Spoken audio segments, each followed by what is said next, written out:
Across the golden plains of Anatolia, an empire quietly stirred. Born from the dreams of horsemen and warriors, it grew between two seas, where the waters of the Black Sea whisper to the Mediterranean through the narrow strait of the Bosphorus. This land of rolling hills and fertile valleys, where ancient civilizations had risen and fallen for millennia, would become the cradle of one of history's most enduring powers. This was the land at the crossroads of three continents, Europe reaching its fingers toward Asia, while Africa gazed northward across sapphire waters. In this crucible of civilizations, where trade routes converged and armies had marched since time immemorial, a small Turkish tribe forged a destiny that would echo through 6 centuries. They emerged at a moment when the old order was crumbling, the Byzantine Empire weakening, the Mongol storm receding, and the medieval world giving way to something new. They rose from humble beginnings on the Byzantine frontier, eventually raising gleaming domes over conquered Constantinople. From a collection of nomadic horsemen to masters of a sophisticated state, they adapted and absorbed the knowledge of those they conquered. Their banners stretched from the rocky shores of the Black Sea to the scorching sands of Arabia, and westward to the very gates of Vienna. In their wake followed merchants and scholars, poets and architects, each adding threads to the rich tapestry of empire. The Ottomans built their power not merely through conquest, but through synthesis. They were heirs to Byzantine administration, Persian court culture, Arab religious scholarship, and the fierce martial traditions of the Central Asian steppes. In their hands, these disparate elements became something unique, neither fully Eastern nor Western, but a bridge between worlds. Their cities hummed with the languages of a dozen peoples, their markets filled with goods from Venice to Samarkand, their courts adorned with calligraphy and geometric splendor. Here, sultans ruled as both sword and shadow, where East met West not just in battle, but in the marketplace of ideas. Religions coexisted beneath the Ottoman crescent. Christians, Jews, and Muslims lived side by side in an arrangement imperfect yet remarkable for its age. Arts flourished in grand palaces where miniaturists painted with brushes of a single hair, and poets competed for the sultan's favor. The whispers of history embedded themselves within ancient stones, in the grand mosques, bustling bazaars, and marble hammams that still stand today. Their story is one of stunning military victories and crushing defeats, of enlightened rulers and corrupt courtiers, of technological innovation and stubborn traditionalism.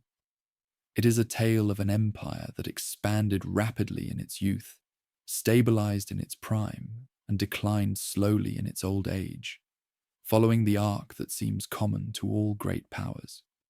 From the sword of Osman to the reforms of Ataturk, the Ottoman saga spans epochs and continents. This is the story of an empire that shaped our modern world, its borders, its conflicts, its cultures. An empire whose legacy lives on long after its flags have fallen. In the cuisine of the Balkans, the architecture of Istanbul, the politics of the Middle East, and the very map of our world, the Ottoman imprint remains. The story of the Ottoman Empire. The story begins in the late 13th century, when Anatolia, once the heartland of Byzantine power, had become a fractured landscape of competing principalities. The once mighty Seljuk Sultanate of Rum, which had dominated the region, was crumbling under internal pressures and the devastating aftermath of Mongol invasions. The Mongol Ilkhanate now held distant suzerainty over these lands, but their control was tenuous at best. In this power vacuum, opportunity beckoned for those bold enough to seize it. Along the northwestern frontier of this disintegrating Seljuk realm, where the mountains give way to fertile plains. The borderlands between Muslim and Christian worlds were controlled by Turkish tribal leaders known as beys.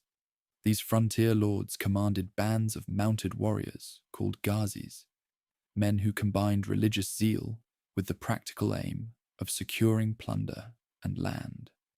Among these frontier chieftains was a man named Ertuğrul, leader of a small nomadic Turkish tribe that had fled westward from Central Asia ahead of the Mongol advance. For his loyal service to the Seljuk Sultan, Ertuğrul had been granted control of lands around the town of Söğüt, near Byzantine territory.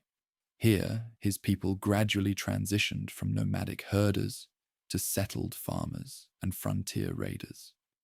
When Ertuğrul died around 1281, leadership of this modest domain passed to his son, Osman Bey. Osman was neither the richest nor the most powerful among the frontier lords, but he possessed qualities that would transform his small inheritance into the foundation of an empire. Charismatic and politically astute, he understood that success required more than mere military prowess. He built alliances through marriage, welcomed skilled refugees from Mongol-controlled territories, and incorporated Byzantine defectors into his growing state. Unlike some of his contemporaries, who conducted indiscriminate raids, Osman instituted a policy of relative tolerance toward Christian villagers who submitted to his rule. The early Ottoman state began to take shape through this pragmatic approach.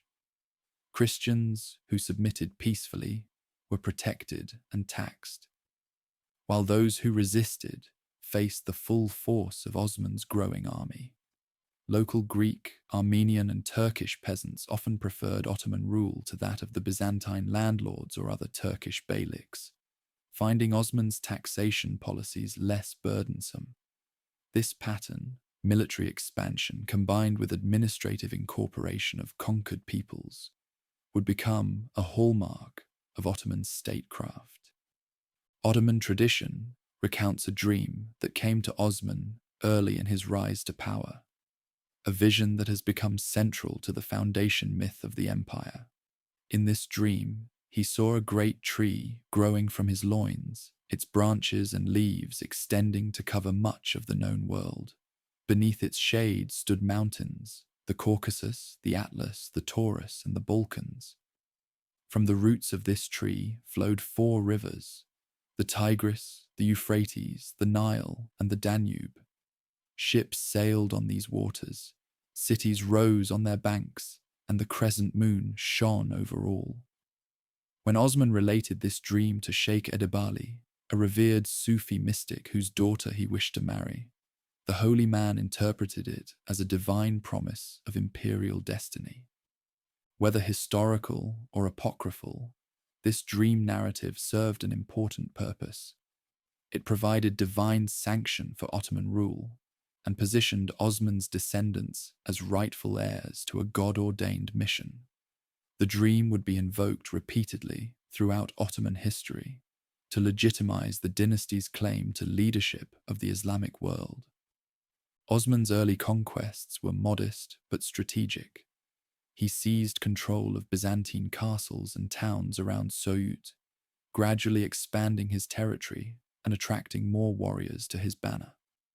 By 1299, Osman felt confident enough to declare his independence from the failing Seljuk Sultanate, a date traditionally marking the birth of the Ottoman state. His followers began to call themselves Osmanlis, or Ottomans, those belonging to Osman. The nascent Ottoman realm was organized around military needs. Early Ottoman society maintained many aspects of its nomadic Turkic heritage, while adopting Byzantine and Seljuk administrative practices. The Ghazi warriors, who formed the backbone of Osman's armies, received land grants in newly conquered territories, creating a class of mounted soldiers who could be called upon in times of war. Markets grew around frontier fortresses, and a rudimentary bureaucracy began to take shape. religious institutions played a crucial role in consolidating Ottoman rule. Osman cultivated relationships with Sufi brotherhoods, whose mystical approach to Islam had wide appeal among both Turks and converts. Dervish lodges, established in newly conquered areas, served as centers for both spiritual and cultural assimilation, helping to integrate local populations into the Ottoman world. Islamic law provided the framework for governance, though it was applied with pragmatic flexibility in these early years. As Byzantine power continued to wane, Osman's forces pressed deeper into imperial territory. In 1301, his army defeated a Byzantine force at Baphius, establishing Ottoman control over most of Bithynia. This victory demonstrated that the Ottomans had evolved from mere raiders into a formidable military power capable of defeating imperial armies in pitched battle. Osman's son, Orhan, who had proven himself an able commander, led many of these later campaigns. Together, father and son methodically reduced the Byzantine strongholds in northwestern Anatolia, culminating in the prolonged siege of Bursa, a wealthy Byzantine city that commanded key trade routes. Though Osman directed the initial stages of this siege, he would not live to see its conclusion. In 1323 or 1324, as the siege of Bursa continued, Osman fell ill. Sensing that his end was near, he summoned Orhan and offered his final counsel. According to Ottoman chronicles, he advised his son to treat his subjects with justice, to expand the faith with the sword, and to favor men of learning. Then, with the simple dignity that characterized his life, the founder of what would become one of history's great dynasties died in his wooden residence at Sood. Orhan completed the conquest of Bursa in 1326, making it the first capital of the Ottoman state. Legend holds that Orhan brought news of the city's fall to his father's tomb, fulfilling Osman's final wish. The modest beylik that Osman had carved out through courage, cunning, and charisma had been transformed into a principality of growing significance. In the green hills of Bursa, surrounded by sacred tombs and rising mosques, the Ottoman state had found its first true home. From Osman's dream-inspired beginnings, his descendants would build a power that would endure for 6 centuries. The sword of Osman, girded upon each new sultan in the dynasty's inauguration ceremony, would become the symbol of legitimate rule, passed down through generations of conquerors, builders, poets, and reformers. Though none could have foreseen it at the time, the foundation had been laid for an empire that would one day stretch across 3 continents and reshape the course of world history. As the green banner of the Ottomans fluttered over the minarets of Bursa, the dynasty that Osman had founded stood at a crossroads. The conquest of this prosperous Byzantine city marked both an ending and a beginning, the culmination of Osman's vision and the dawn of a new phase in Ottoman history. Under the leadership of his son, Orhan, the modest principality would evolve from a frontier beylik into a formidable state poised between 2 continents. Orhan Ghazi's 36-year reign, from 1326 to 1362, saw him inherit more than his father's territories. He inherited Osman's political acumen and talent for institution building. Establishing his court in Bursa, Orhan set about transforming the Ottoman realm from a loose confederation of Turkish warriors into an organized state. The conquest had brought wealth and prestige, but it also presented new challenges. The Ottomans now ruled over substantial non-Turkish, non-Muslim populations, requiring more sophisticated governance than frontier raiding had demanded. Orhan's first innovation was to commission the minting of the first Ottoman coins, a powerful symbol of sovereign authority. He established a rudimentary chancellery adapting Persian and Byzantine administrative practices.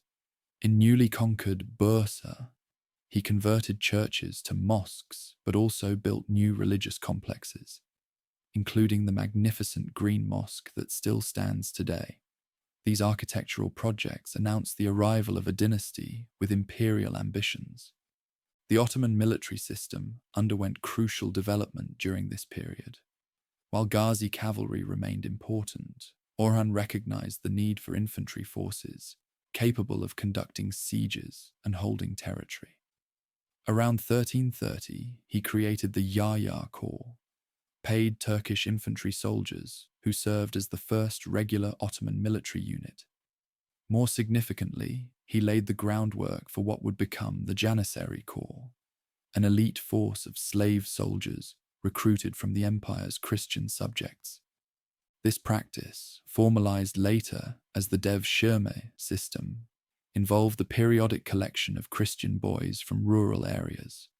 Converted to Islam and subjected to rigorous training, these youths became the Sultan's personal troops, owing loyalty to no one but him. What might seem cruel to modern sensibilities was, in context, often viewed as an opportunity. Many families willingly gave their sons to the system, knowing it offered a path to power and influence otherwise unattainable to Christian peasants. The Janissaries would evolve into one of history's most formidable fighting forces and the backbone of Ottoman military might for centuries. While consolidating his Anatolian holdings, Orhan kept a watchful eye on developments across the narrow seas. The Byzantine Empire, though weakened, still held Constantinople and territories in the Balkans. But Byzantine politics had become a snake pit of dynastic rivalries and civil wars. In 1346, Emperor John VI Cantacuzenus, locked in struggle with the regency of John V Palaeologus, made a fateful decision. He sought Ottoman military assistance, offering Orhan the hand of his daughter Theodora in marriage. This Byzantine invitation provided the opportunity the Ottomans had been waiting for. In 1354, an earthquake damaged the walls of several Byzantine fortresses along the Dardanelles. Orhan's son, Suleiman Pasha, seized the moment, capturing the fortress of Tsimpe and then the important city of Gallipoli. Ottoman forces had established their first permanent foothold in Europe, a bridgehead from which they would launch the conquest of the Balkans. Suleiman did not live to build on this achievement, dying in a hunting accident shortly afterward. But the process he had begun continued under his brother Murad, who succeeded Orhan in 1362. During his 27-year tenure, from 1362 to 1389, Murad Afon transformed the Ottoman state from a regional power into an empire spanning 2 continents. Murad pursued a systematic strategy of expansion in both Europe and Anatolia. In Europe, Ottoman forces advanced steadily through Thrace, capturing the important city of Adrianople, which the Turks called Edirne in 1369. Impressed by its strategic location, Murad made Edirne his new capital, symbolically shifting the Ottoman center of gravity toward Europe. From this new base, Ottoman armies pushed into Bulgaria, Serbia, and Macedonia. The Ottoman advance alarmed the Christian states of the Balkans, who formed a coalition under the leadership of the Serbian Prince Lazar. On June 15, 1389, the 2 forces met at Kosovo Field, known locally as Kosovo Polje, in one of history's decisive battles. The details of this clash have been obscured by centuries of nationalist mythology, but we know that both Murad and Lazar perished. Murad was assassinated by a Serbian noble who had pretended to defect, and Lazar was executed after his capture. Though costly, Kosovo was an Ottoman victory that shattered organized resistance in the Balkans for decades. Murad's son Bayezid, who had commanded one wing of the Ottoman army, took charge on the battlefield, executing his brother to prevent any challenge to his succession, establishing a precedent of fratricide that would become Ottoman practice for preventing civil wars. For 13 tumultuous years, from 1389 to 1402, Bayezid I, nicknamed the Thunderbolt, Yildirim, for his lightning-quick military strikes, accelerated Ottoman expansion. In the Balkans, he reduced Serbia and Bulgaria to vassal states and pushed into Wallachia and Bosnia. When a crusading army, led by King Sigismund of Hungary and filled with French and German knights, marched to reclaim the Balkans for Christendom, Bayezid crushed them at the Battle of Nicopolis in 1396. Most of the captured knights were executed, earning Bayezid a fearsome reputation in Western Europe. In Anatolia, Bayezid departed from the cautious approach of his predecessors, who had expanded gradually through alliances and targeted campaigns against Byzantine territories. Instead, he launched a systematic campaign to absorb the other Turkish beyliks, nearly doubling Ottoman territory. By 1390, the Ottomans controlled most of western and central Anatolia, bringing them into direct conflict with the rising power of Timur or Tamerlane in the east. Bayezid's rapid conquests were matched by significant internal development. He strengthened central authority, curtailing the power of frontier lords who had operated with relative autonomy. The Ottoman bureaucracy expanded, incorporating Persian administrative models. Islamic institutions were promoted, with new madrasas established across Ottoman territories. Bayezid also began developing a naval presence, recognizing that control of the seas would be essential for an empire straddling multiple coastlines. However, Bayezid's ambitions exceeded even his considerable military skills.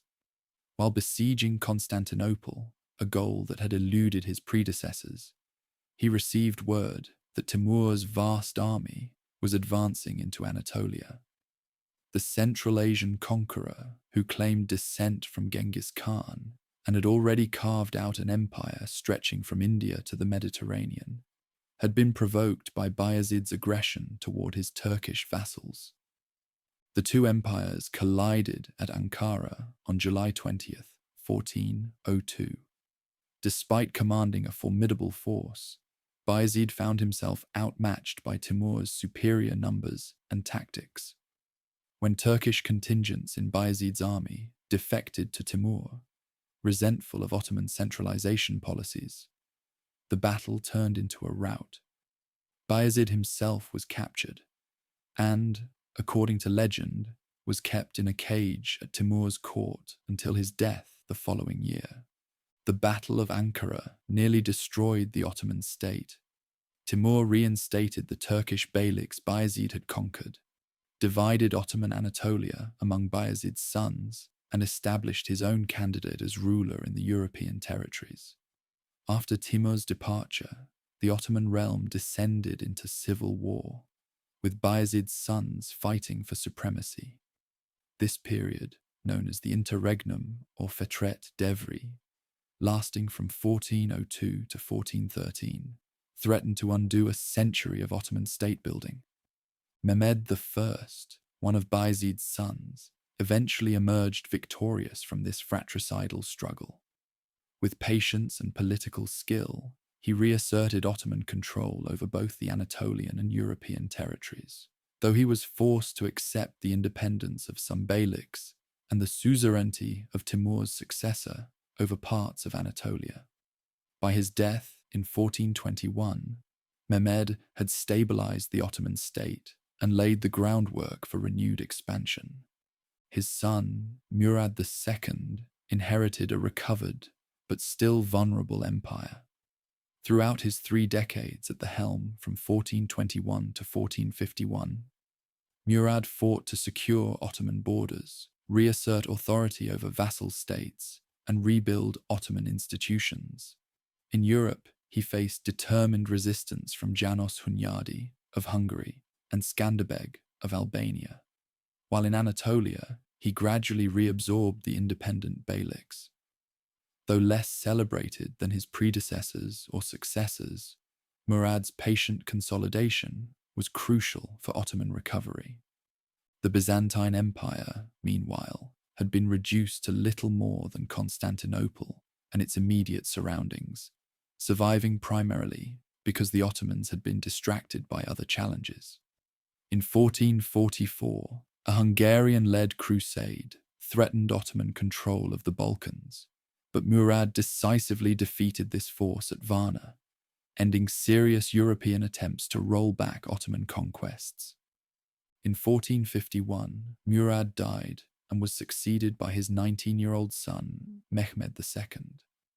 The young sultan had already demonstrated both intelligence and ruthlessness during 2 brief periods when his father had temporarily abdicated. Now in full power, Mehmed turned his attention to the prize that had eluded his ancestors, Constantinople, which Turks called the Red Apple, that stood as both the symbolic heart of Eastern Christianity and the most strategically valuable city in the region. What Bayezid had attempted in haste, Mehmed would achieve through careful preparation. The stage was set for the conquest that would transform the Ottoman state into the Ottoman Empire and change the course of world history. The fall of Constantinople would mark both the definitive end of the Byzantine Empire and the beginning of a new Ottoman Golden Age. The century and a quarter from Osman's death to Mehmed, the second's accession, had witnessed the transformation of a small Turkish principality into a major international power. Through military skill, administrative innovation, and remarkable resilience in the face of catastrophic defeat, the Ottoman dynasty had established a state that balanced Islamic, Turkish, Byzantine, and Persian elements. As Mehmed II prepared for his date with destiny, the groundwork had been laid for an empire that would endure for centuries and shape the development of 3 continents. The city stood as it had for over a millennium, its massive walls rising defiantly above the waters where Europe and Asia almost touch. Constantinople, ancient Byzantium, had withstood countless sieges throughout its long history. Founded by Constantine the Great in 330 CE as the eastern capital of the Roman Empire, it had endured when Rome itself had fallen. Through wars, plagues, crusades, and civil strife, the Queen of Cities had survived, guarding the treasures of classical civilization within its libraries and churches. But now, in the spring of 1453, Constantinople faced its greatest challenge. The last emperor of Byzantium, Constantine XI Palaeologus, commanded a force of barely 7,000 defenders to hold walls that stretched for miles. His empire, once spanning 3 continents, had shrunk to little more than the city itself and a few scattered outposts. Outside those walls waited an army more numerous, more determined, and better equipped than any that had come before. Mehmed II had ascended to the Ottoman throne for the second time in 1451, following the death of his father, Murad II. Though only 19 years old, the young sultan had already tasted power during his father's brief retirement years earlier. Those who mistook his youth for weakness soon discovered their error. Mehmed possessed a fierce intelligence, an iron will, and ambitions that stretched far beyond the conquests of his ancestors. Upon taking the throne, Mehmed made his intentions clear. What my ancestors tried to achieve with many campaigns, he declared, I will accomplish with a single blow. Constantinople was his obsession, the prize that would transform the Ottoman state into a true empire. He studied the city's defenses, pored over accounts of previous failed sieges, and began methodical preparations for conquest. In 1452, Mehmed ordered the construction of a massive fortress called Rumeli Hisari on the European side of the Bosphorus, directly across from the older Anatolian fortress of Anadolu Hisari. Together, these strongholds created what Mehmed called the throat cutter, a gauntlet that could control all shipping through the strait. When a Venetian vessel defied the blockade, its crew was executed and its captain impaled, sending a clear message to those who might consider breaking the Ottoman stranglehold. Inside Constantinople, Emperor Constantine watched these developments with growing alarm. He sent desperate appeals for help to Western Europe, even agreeing to the union of the Orthodox and Catholic churches, a deeply unpopular move among his subjects, who remembered the Fourth Crusade's sack of their city in 1204. But the response was meager. Petty rivalries, religious differences, and the growing Ottoman power all discouraged intervention. In the end, only a few hundred professional soldiers arrived from Genoa and Venice, along with a brilliant Genoese engineer named Giovanni Giustiniani Longo, who took charge of strengthening the city's defenses. The Ottoman preparations were impressive in their scale and innovation. Mehmed assembled an army of approximately 80,000 men, including elite Janissary infantry, Anatolian Turkish cavalry, and auxiliaries from his European vassals. To overcome Constantinople's legendary walls, he commissioned a Hungarian cannon founder named Urban to create siege artillery of unprecedented power. When the Byzantines had been unable to meet Urban's salary demands, the engineer had offered his services to Mehmed instead, a fateful decision. The result was a monster cannon that could fire stone balls weighing up to 1,500 pounds. So large it required 60 oxen to move it, and so powerful its blast could be heard for miles. This basilic cannon was accompanied by dozens of smaller but still formidable guns. Never before had such artillery been deployed against medieval fortifications designed for an earlier age of warfare. The Ottoman navy, meanwhile, sealed off the city from maritime relief. Although the Byzantines had stretched a great chain across the Golden Horn to prevent enemy ships from entering this natural harbour, Mehmed's fleet of over 120 vessels ensured that supplies could not reach the defenders by sea. On April 6, 1453, the Ottoman army took position before Constantinople's walls, and Mehmed sent his first and only offer to Constantine: surrender in exchange for the emperor's life and his people's safety. Constantine's reply was dignified but firm. He would not yield the city. The siege began the following day. For weeks, Ottoman cannons hammered the walls, particularly the vulnerable land walls of the Theodosian section.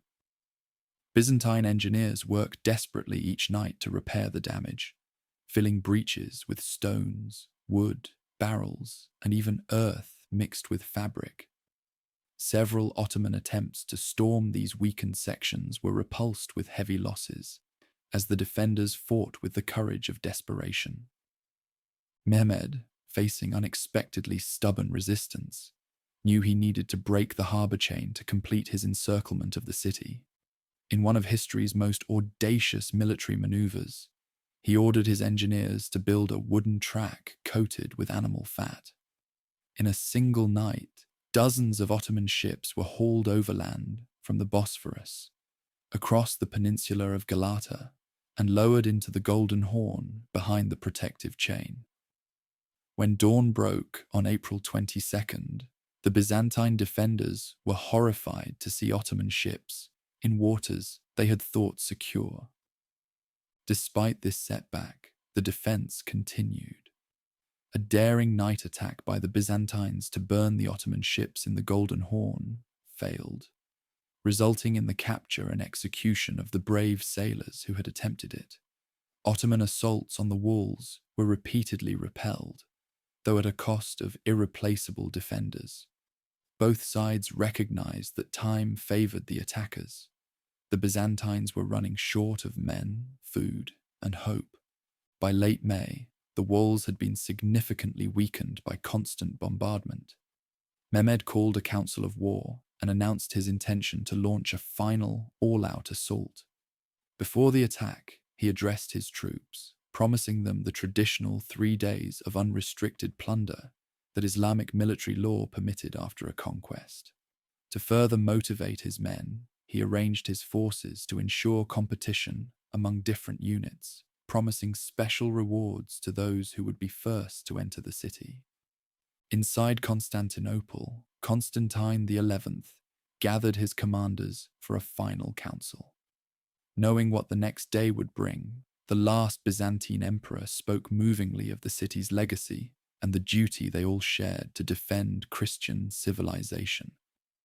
Then he toured the walls, encouraging his exhausted men, before returning to the great church of Hagia Sophia for a final prayer service.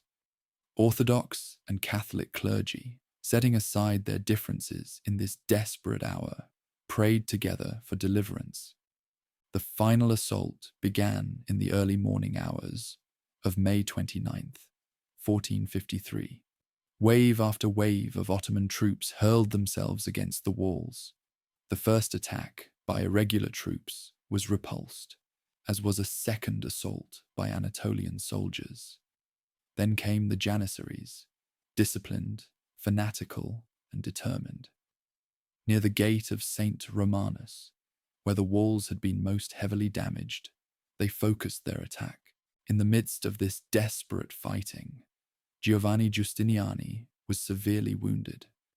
As the Genoese commander was carried from the walls, confusion spread among the defenders.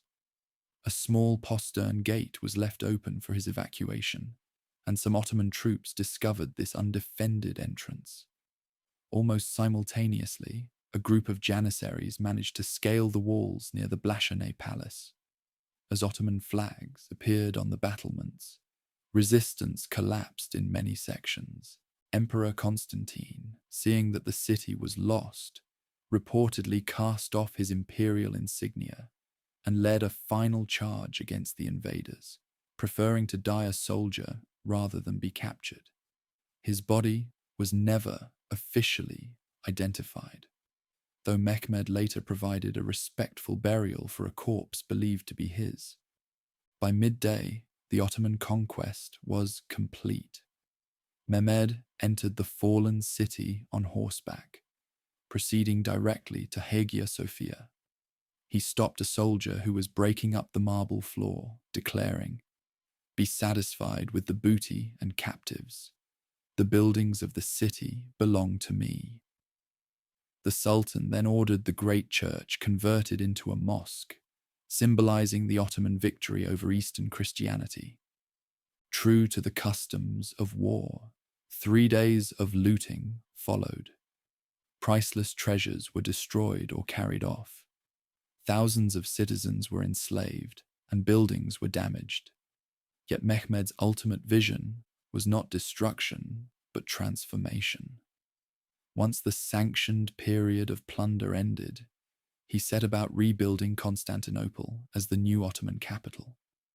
The Sultan took measures to repopulate his prize, inviting former residents to return and bringing in Muslims, Christians, and Jews from throughout his domains.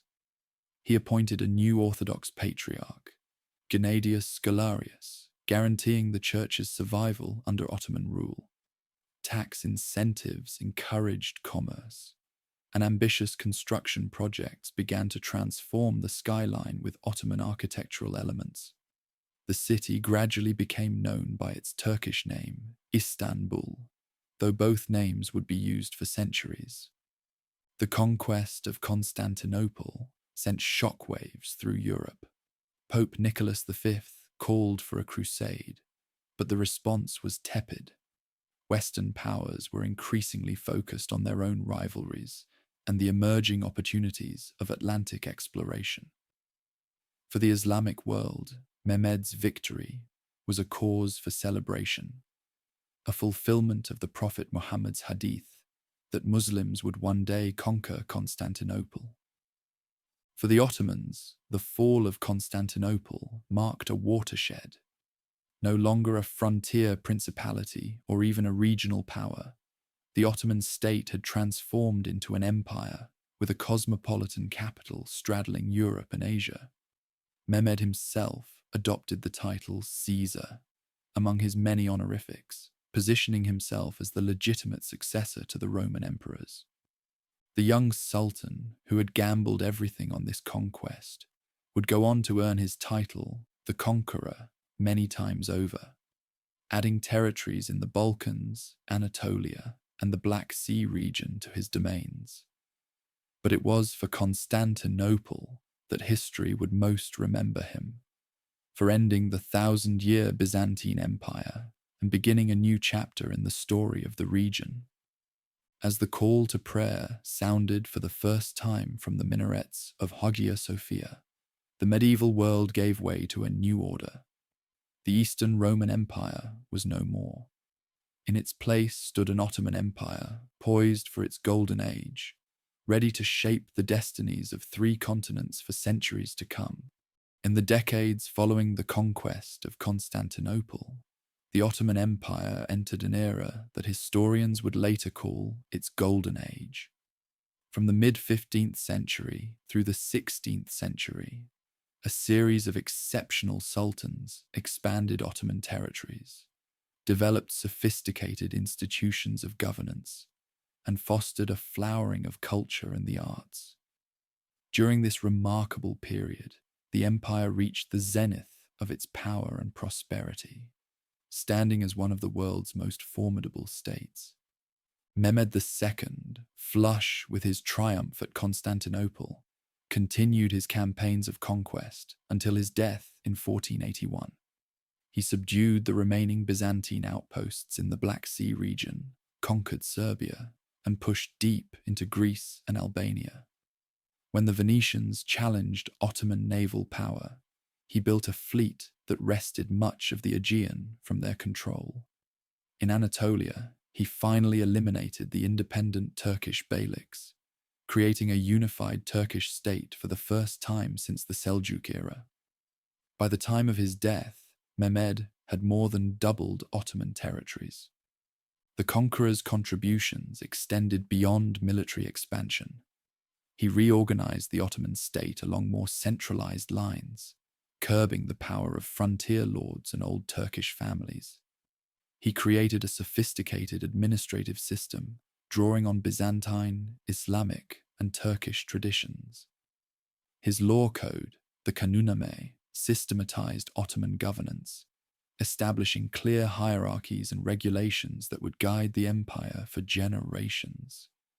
Mehmed also proved himself a patron of arts and learning. He rebuilt Constantinople as a magnificent capital, constructing the vast Topkapı Palace complex as the new center of Ottoman power. He established libraries, religious schools, hospitals, and other public institutions.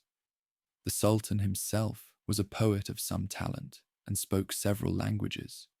He invited Italian artists like Gentile Bellini to his court and supported Muslim, Jewish, and Christian scholars alike.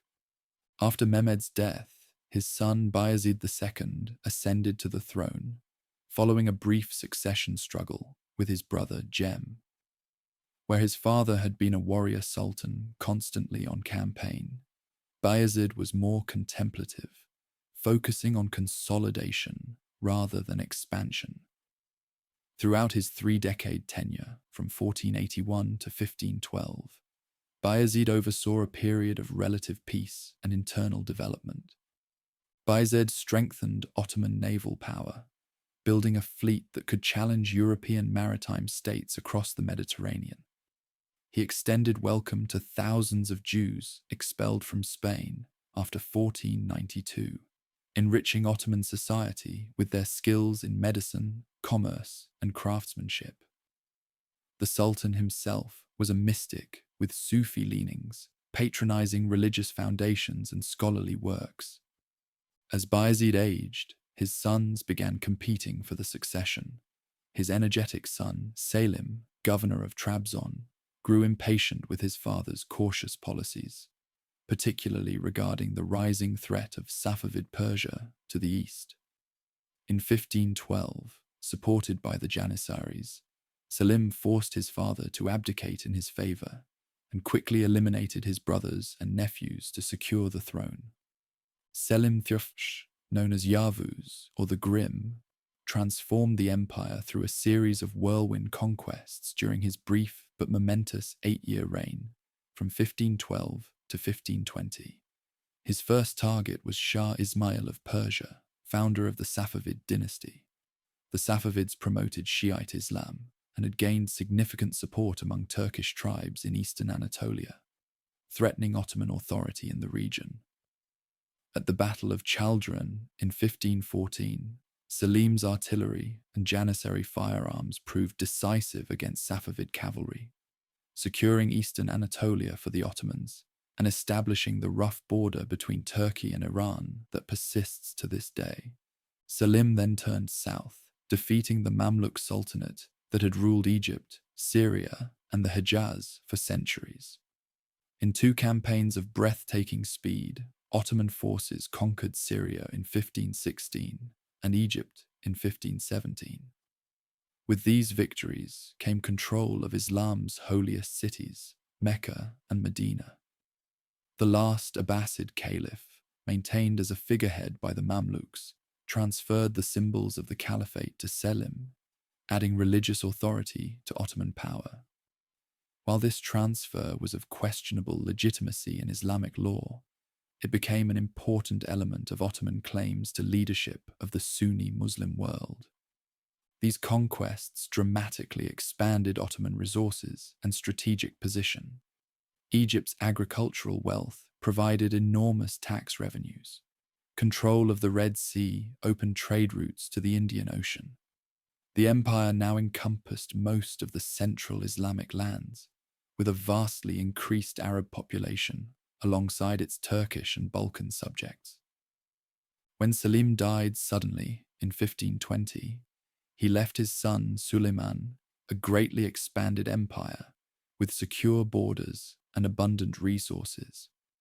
Suleiman would make the most of this inheritance during a remarkably long tenure spanning nearly half a century. Under his leadership from 1520 to 1566, the Ottoman Empire would reach its apogee of power, territorial extent, and cultural achievement. The new Sultan was 25 years old, educated in the palace school, and had already gained administrative experience as a provincial governor. He quickly proved his military prowess by capturing Belgrade in 1521, removing a fortress that had resisted Ottoman attacks for generations. The following year, his forces took the island of Rhodes from the Knights Hospitaller after a massive 6-month siege, eliminating another long-standing Christian outpost in Ottoman waters. Suleiman then turned his attention to Hungary, the main Christian power in southeastern Europe. At the Battle of Mohacs in 1526, the Ottoman army annihilated Hungarian forces, killing King Louis II and most of Hungary's nobility. This catastrophic defeat left Hungary divided between Ottoman direct rule in the central regions, Habsburg claims in the west, and a semi-independent Transylvania in the east. The Ottoman Empire now extended deep into Central Europe. In 1529, Suleiman led an enormous expedition against Vienna, the Habsburg capital. Though ultimately unsuccessful due to early winter weather and extended supply lines, the siege of Vienna represented the high water mark of Ottoman advance into Europe. For the next century and a half, the Ottomans and Habsburgs would contest supremacy in southeastern Europe, with neither able to gain a decisive advantage. While the European frontier garners most historical attention, Suleiman also campaigned extensively in the east. He led 3 major expeditions against Safavid Persia, capturing Baghdad and securing Ottoman control over Mesopotamia. Naval campaigns in the Indian Ocean challenged Portuguese dominance there, while in the Mediterranean, the Ottoman fleet under the command of Hayreddin Barbarossa, whom Europeans called Barbarossa or Redbeard, established Ottoman naval supremacy. Barbarossa's career exemplifies the Ottoman maritime ascendancy during this period. Rising from humble origins as a corsair, he became Grand Admiral of the Ottoman Navy, defeating Christian fleets and securing North African territories for Ottoman suzerainty. From bases in Algiers, Tunis, and Tripoli, Ottoman naval forces dominated the central and eastern Mediterranean, threatening shipping lanes and raiding coastal settlements. Ottoman diplomacy also reached new levels of sophistication during Suleiman's reign. Breaking with Islamic tradition that had viewed Christian powers primarily as enemies, the Sultan established a strategic alliance with France against their common Habsburg rivals. Ottoman fleets wintered in French ports, and the two powers coordinated military actions. Commercial agreements called capitulations granted French merchants favorable trading status in Ottoman ports. Similar arrangements would later be extended to other European powers.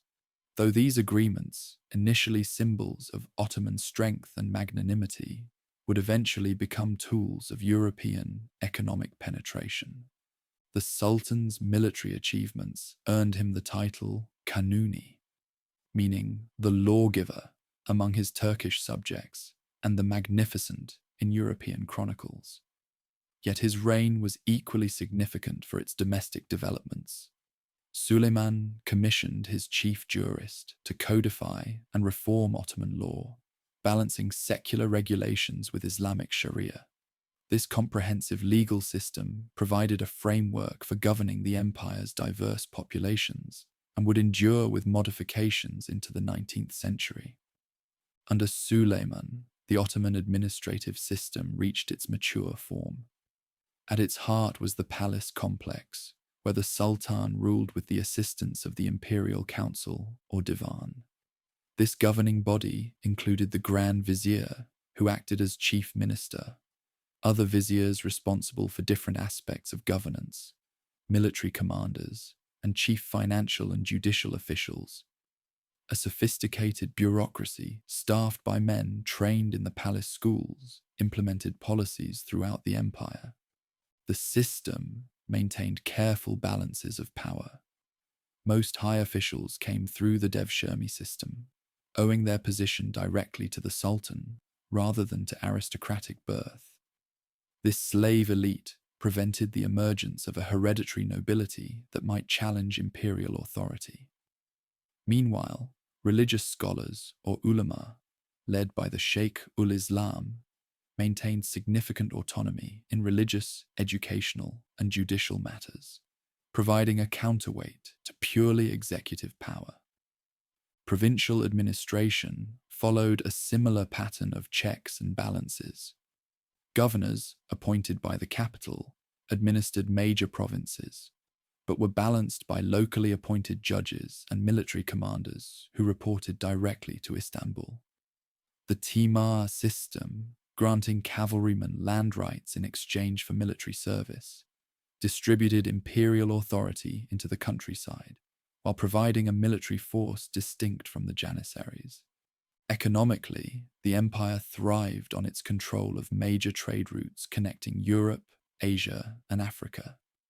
Ottoman territories encompassed ancient artisanal centers, producing textiles, ceramics, metalwork, and luxury goods. Imperial workshops in Istanbul produced goods of exceptional quality for the court. Guild organizations regulated urban production, maintaining standards and controlling competition. State price controls aimed to ensure urban populations could afford essential goods, preventing unrest in strategically important cities. Agriculture provided the economic foundation, generating tax revenues and feeding growing urban populations. Most farmers were free peasants rather than serfs, though they were bound to their lands for tax purposes. The empire maintained grain reserves to prevent famine and stabilize prices. Long-distance trade flourished, with merchants from diverse backgrounds, Turks, Arabs, Greeks, Armenians, Jews, creating commercial networks spanning the empire and beyond.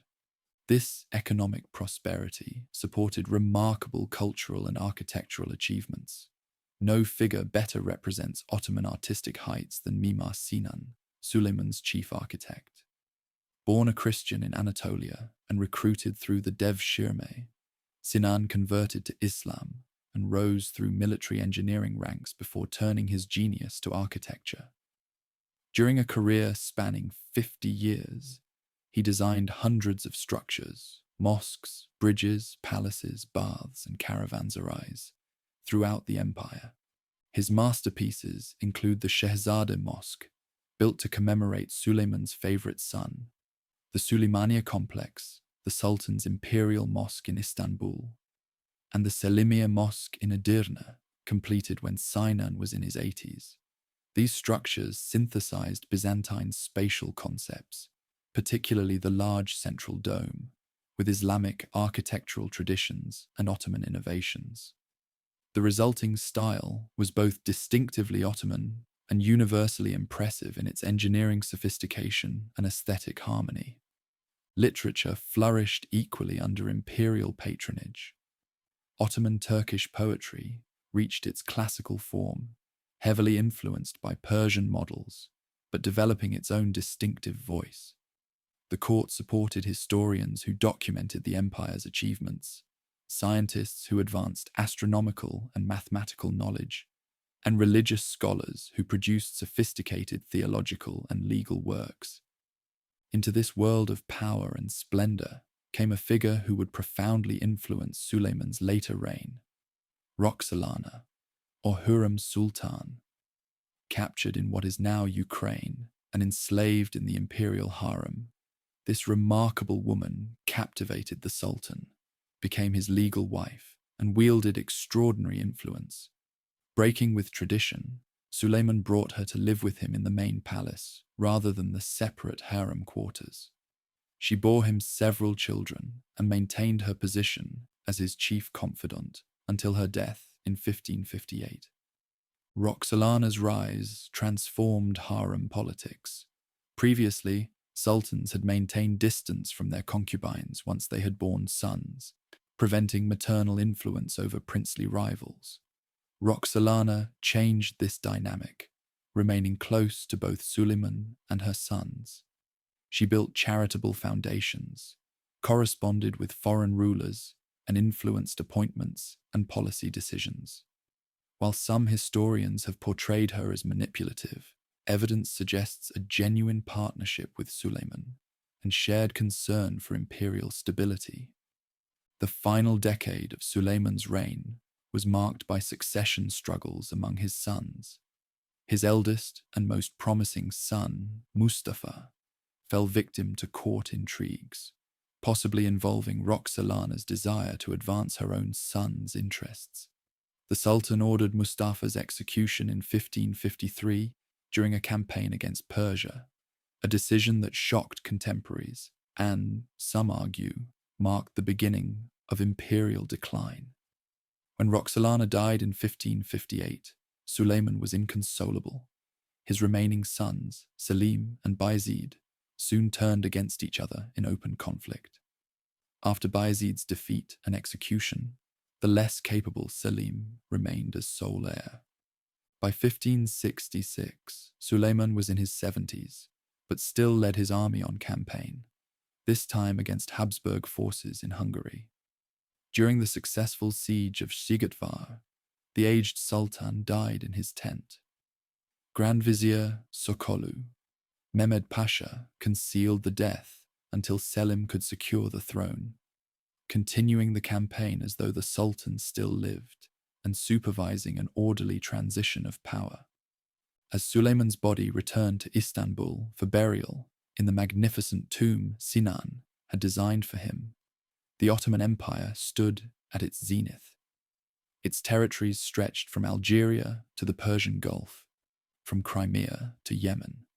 Its armies were the most formidable in the Mediterranean world, its bureaucracy the most sophisticated, its cities among the most splendid. The system that Suleiman had perfected seemed designed for permanence. Yet within this golden age lay seeds of future challenges. The practice of royal fratricide, taken to new extremes in the execution of Mustafa, would eventually be replaced by a system of princely confinement that produced sultans unprepared for rule. The Timar cavalry system was already losing military relevance compared to the Janissary infantry with firearms. Ottoman technological innovation was slowing relative to European developments, and the vast wealth flowing into the empire contributed to inflation and economic distortions that would eventually strain the administrative system. None of these problems was apparent as Selim II succeeded his father. The Ottoman Empire had reached heights few political entities in history have achieved, integrating diverse peoples and regions into a functioning imperial system that delivered security, prosperity, and cultural achievement to millions. The legacy of this golden age in architecture, art, literature, law, and governance would endure long after Ottoman power had waned, shaping the modern Middle East, North Africa, and Balkans in ways still visible today. The Ottoman Empire at its height governed a vast territory encompassing dozens of ethnic groups, religious communities, and traditional cultures. From the deserts of North Africa to the steppes of Crimea, from the mountains of the Balkans to the valleys of Mesopotamia, Ottoman rule bound together lands with profoundly different histories and populations. How did a single imperial system successfully manage such diversity for centuries? The answer lies in the distinctive governance structures, social arrangements, and cultural patterns that defined Ottoman civilization. At the heart of Ottoman governance was a principle of pragmatic flexibility. Rather than imposing uniform administration across their domains, the Ottomans adapted their rule to local conditions while maintaining core imperial institutions. This approach allowed them to incorporate new territories with minimal disruption while gradually extending central authority into the provinces. The Sultan stood at the apex of this system, embodying the state in his person and enjoying theoretically absolute power. Legitimacy flowed from multiple sources. The Sultan was guardian of Islam's holy places, heir to the Byzantine emperors, protector of trade routes, and head of the Ottoman dynasty, whose unbroken male line stretched back to Osman. In practice, the Sultan's authority was constrained by Islamic law, established customs, and the practical limits of pre-modern communication and transportation. Beneath the Sultan, the imperial government operated through specialized departments supervised by the Imperial Council or Divan. The Grand Vizier, as chief minister, coordinated governance and could represent the Sultan in most matters. Other viziers, the treasurers, the chancellors, and the military commanders comprised the highest ranks of administration. These officials met regularly to address matters of state, with the Sultan sometimes observing behind a screened window. Most high officials came through the Devshirmi system, the periodic levy of Christian boys from rural areas in the Balkans and Anatolia. Converted to Islam and educated in palace schools, these recruits formed an elite cadre, owing their position directly to the Sultan rather than to aristocratic birth or tribal connections. This slave elite system prevented the emergence of hereditary nobility that might challenge imperial authority, a problem that had plagued many other Islamic states. The military was similarly structured to balance power. The Janissary Corps, elite infantry recruited through Devshirmi, served as the empire's core professional army. Their skill with firearms made them formidable on the battlefield, while their presence in major cities protected imperial interests. Provincial cavalry, supported by land grants under the Timar system, provided a counterweight to Janissary power, while extending imperial authority into rural areas. Artillery units, naval forces, and auxiliary troops completed the military establishment, which at its height was the most effective fighting force in the Mediterranean world.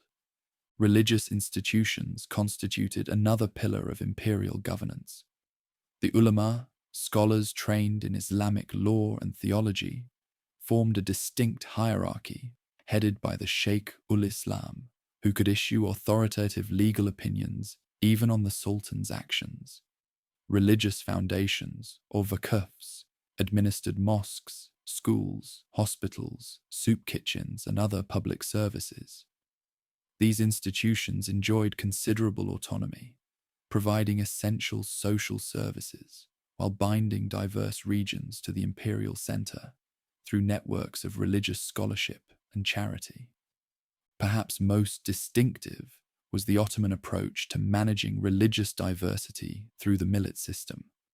Rather than forcing uniformity, the empire recognized major religious communities as self-governing entities for many purposes. Each millet, organized under its religious leadership, handled matters of personal status like marriage, divorce, and inheritance according to its own religious law. The Greek Orthodox millet, headed by the Patriarch of Constantinople, was the largest non-Muslim community. Armenian Christians, various Eastern Christian denominations, and Jews each formed their own millets with similar autonomy. This arrangement reflected Islamic jurisprudence regarding people of the book, but the Ottomans developed it into a sophisticated administrative system. Non-Muslims paid a special tax called jizya in exchange for protection and exemption from military service. While clearly establishing Islamic supremacy, the millet system allowed significant religious freedom at a time when Europe was torn by sectarian violence.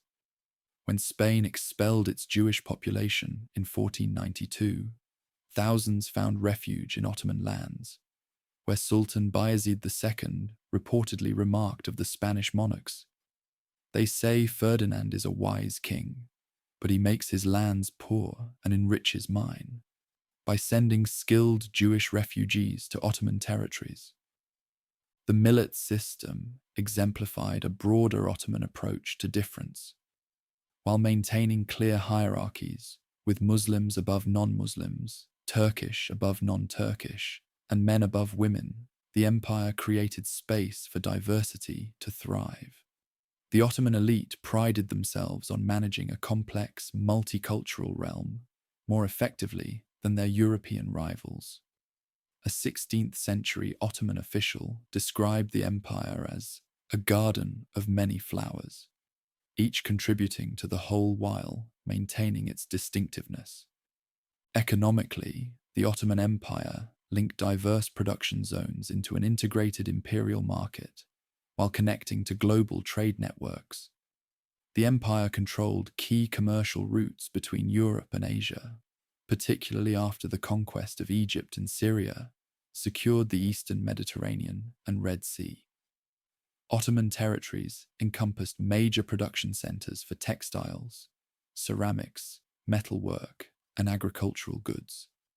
State intervention in the economy aimed primarily at ensuring urban food supplies, maintaining quality standards for exports, and preventing any single group from dominating essential trades.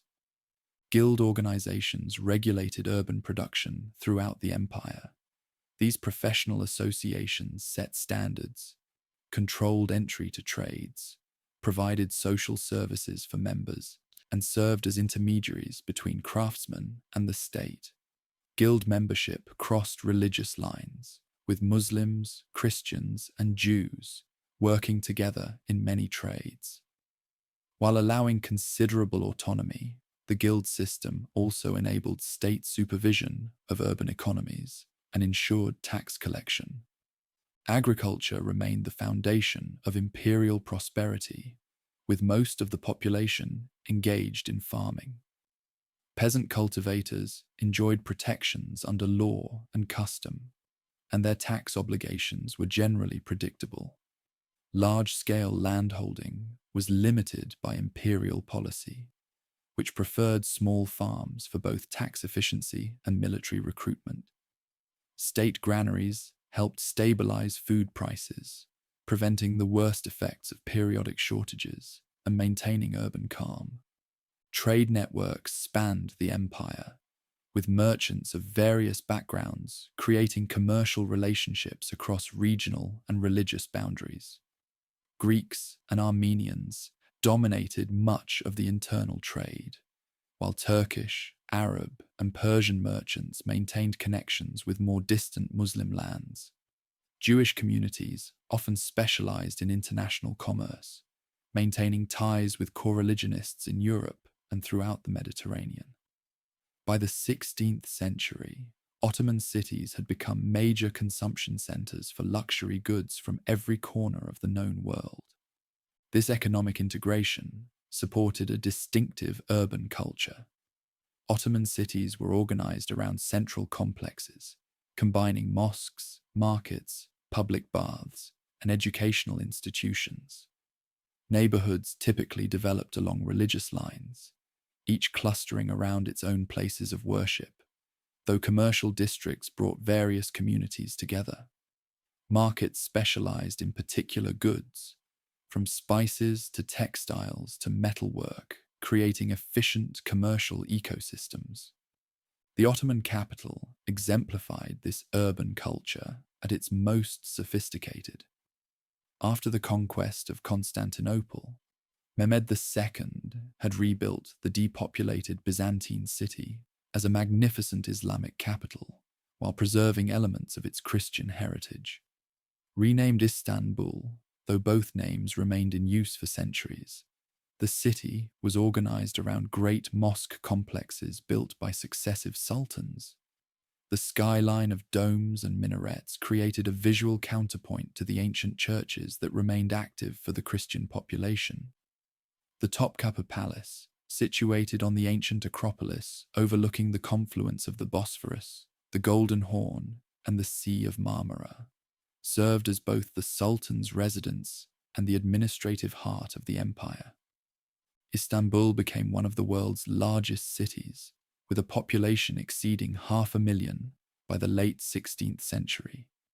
This cosmopolitan metropolis drew people from throughout the empire and beyond.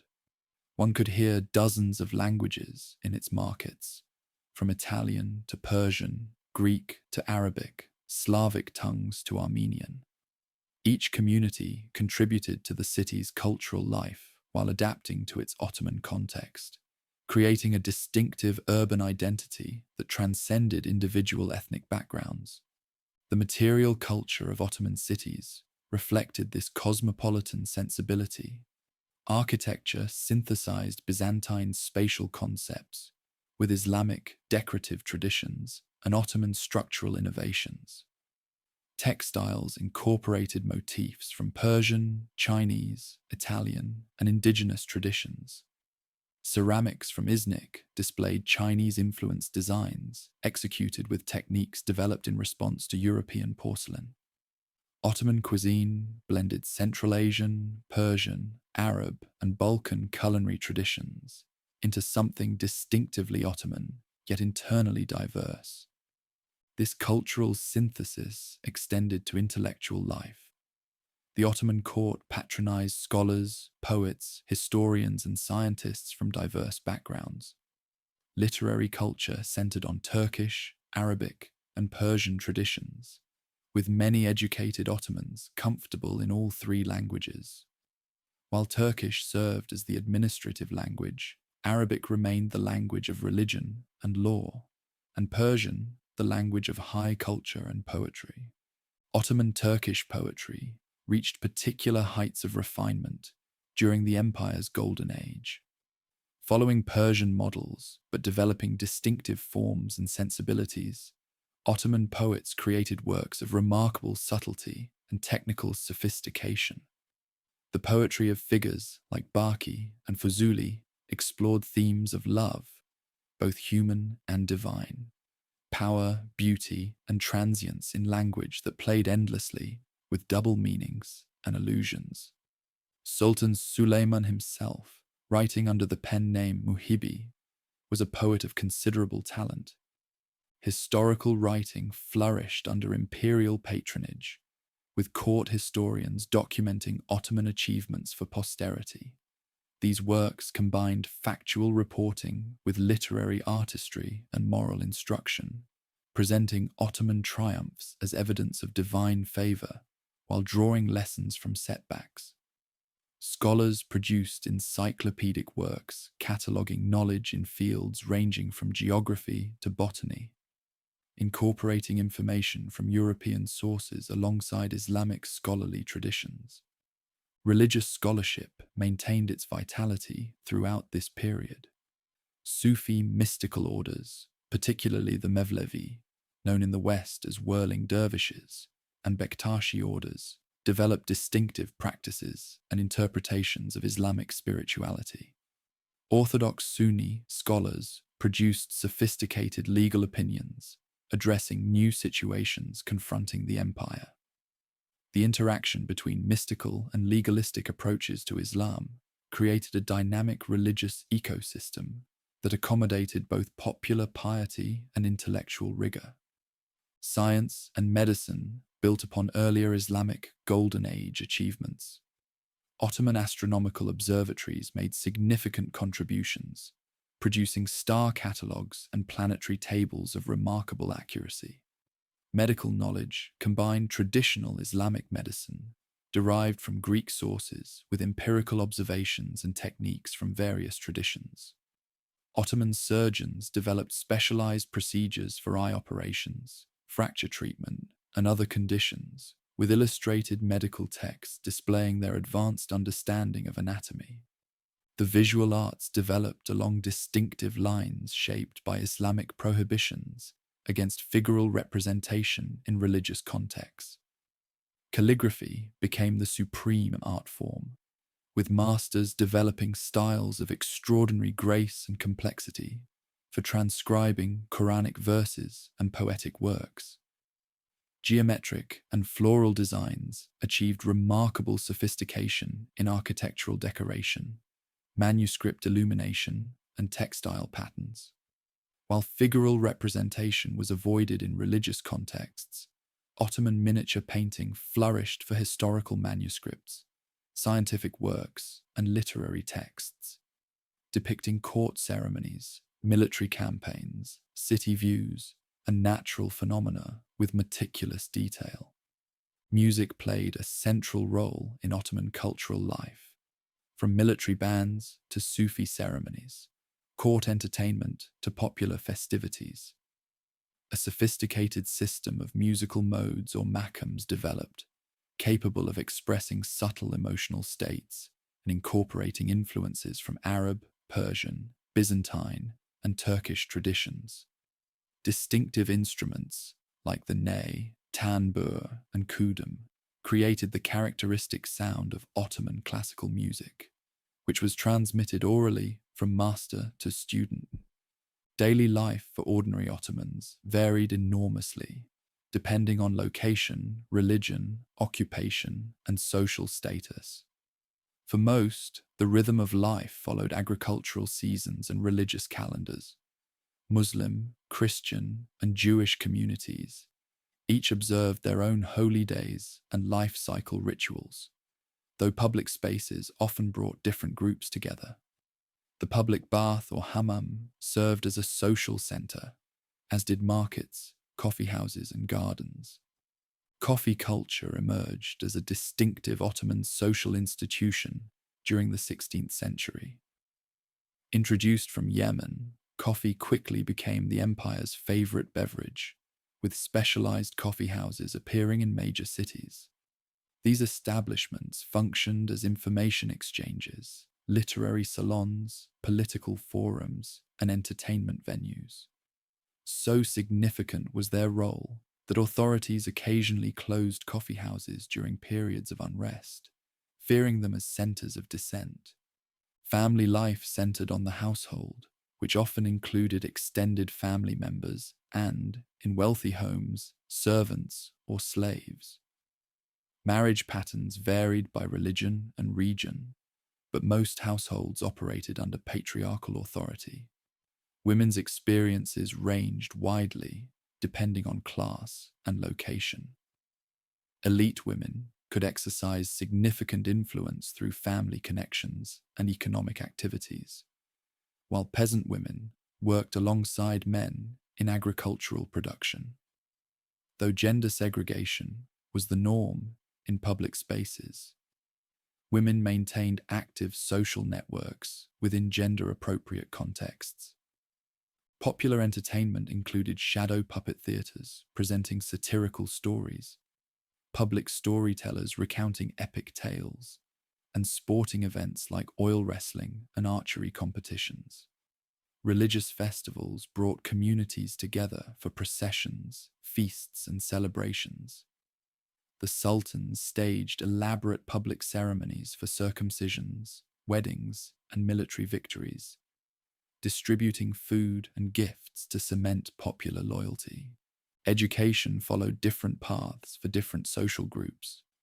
Most children received basic religious instruction in neighborhood schools, attached to mosques, churches, or synagogues. Advanced education for Muslims centered on madrasas teaching Islamic law, theology, logic, and literature. The palace school provided specialized training for future administrators and military leaders. While formal education was largely male-dominated, informal knowledge transmission within households ensured that women acquired practical skills, cultural knowledge, and religious understanding appropriate to their expected roles. The Ottoman legal system balanced religious law with imperial legislation. Sharia courts administered by Qadis judges handled most civil and criminal matters for Muslims, while non-Muslims could bring cases to their own religious courts or to Ottoman courts as they preferred. The Sultan's authority to issue qanun, secular administrative law, allowed the empire to address situations not covered by religious jurisprudence.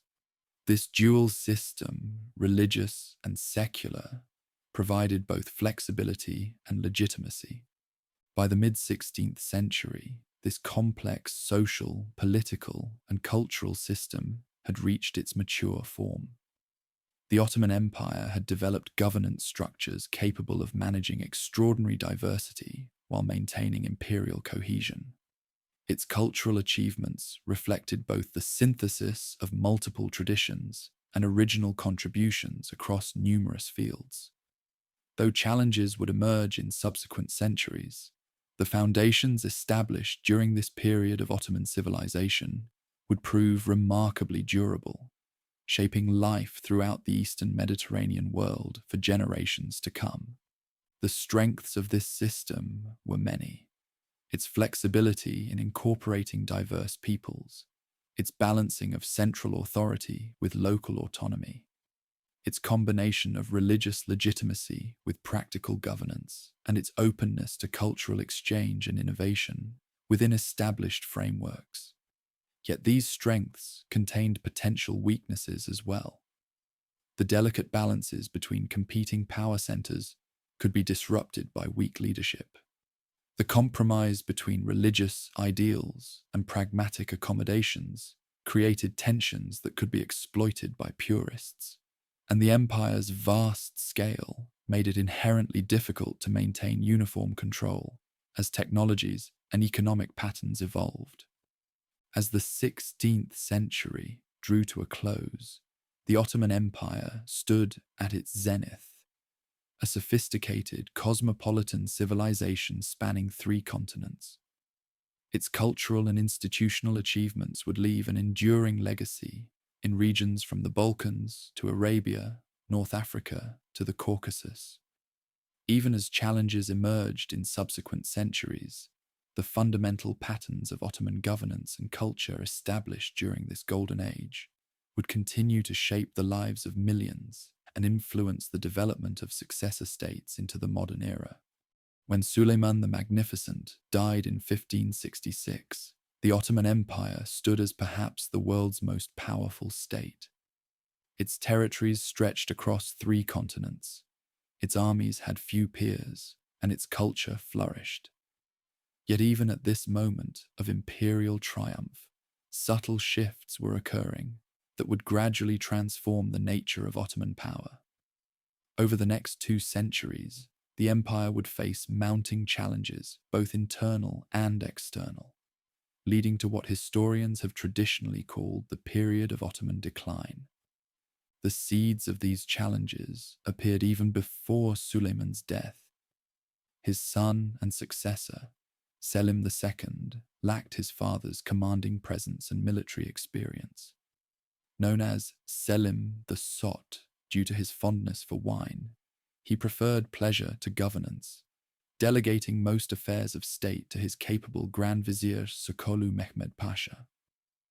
While Sokolu maintained the empire's strength, this pattern of sultanic disengagement would become increasingly common in subsequent generations. The Ottomans' succession system had always been fraught with danger. Earlier sultans had practiced fratricide, eliminating their brothers upon taking the throne to prevent civil war. Following Selim II's relatively peaceful accession, this brutal practice gave way to a new approach, confining princes to the palace rather than sending them to provincial governorships. While this reduced fratricidal violence, it created a new problem. Future sultans, raised in the sequestered luxury of the harem, rather than trained in administration and warfare, often proved ill-prepared for rule when their turn came. This change coincided with increasing influence of what Europeans called the Sultanate of Women, the political power exercised by imperial mothers, wives, and concubines. The valid sultan, or mother of the reigning sultan, often wielded enormous influence, particularly when her son was young or disinterested in governance. Figures like Kösem Sultan and Turhan Sultan effectively ruled the empire during periods of the 17th century, building alliances with Janissary leaders and high officials to maintain their authority. While some of these women proved capable rulers, their power struggles contributed to instability in imperial governance. Meanwhile, the Ottoman military system faced its own transformations. The Taimar cavalry, once the backbone of Ottoman expansion, became increasingly obsolete as firearms dominated the battlefield. The Janissary Corps, originally an elite force of slave soldiers completely loyal to the Sultan, evolved into a hereditary military caste with their own economic interests and political agenda. Recruitment increasingly came from free Muslim families, rather than through the Devshirme levy, changing the Corps' character and loyalties. Technological stagnation compounded these military challenges.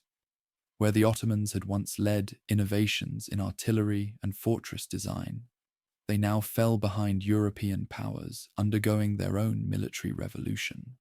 Ottoman firearms production and tactics failed to keep pace with Western developments. The once formidable Ottoman navy, which had dominated the Mediterranean under Barbarossa, lost its technological edge and organizational efficiency. These military weaknesses became apparent in a series of costly wars.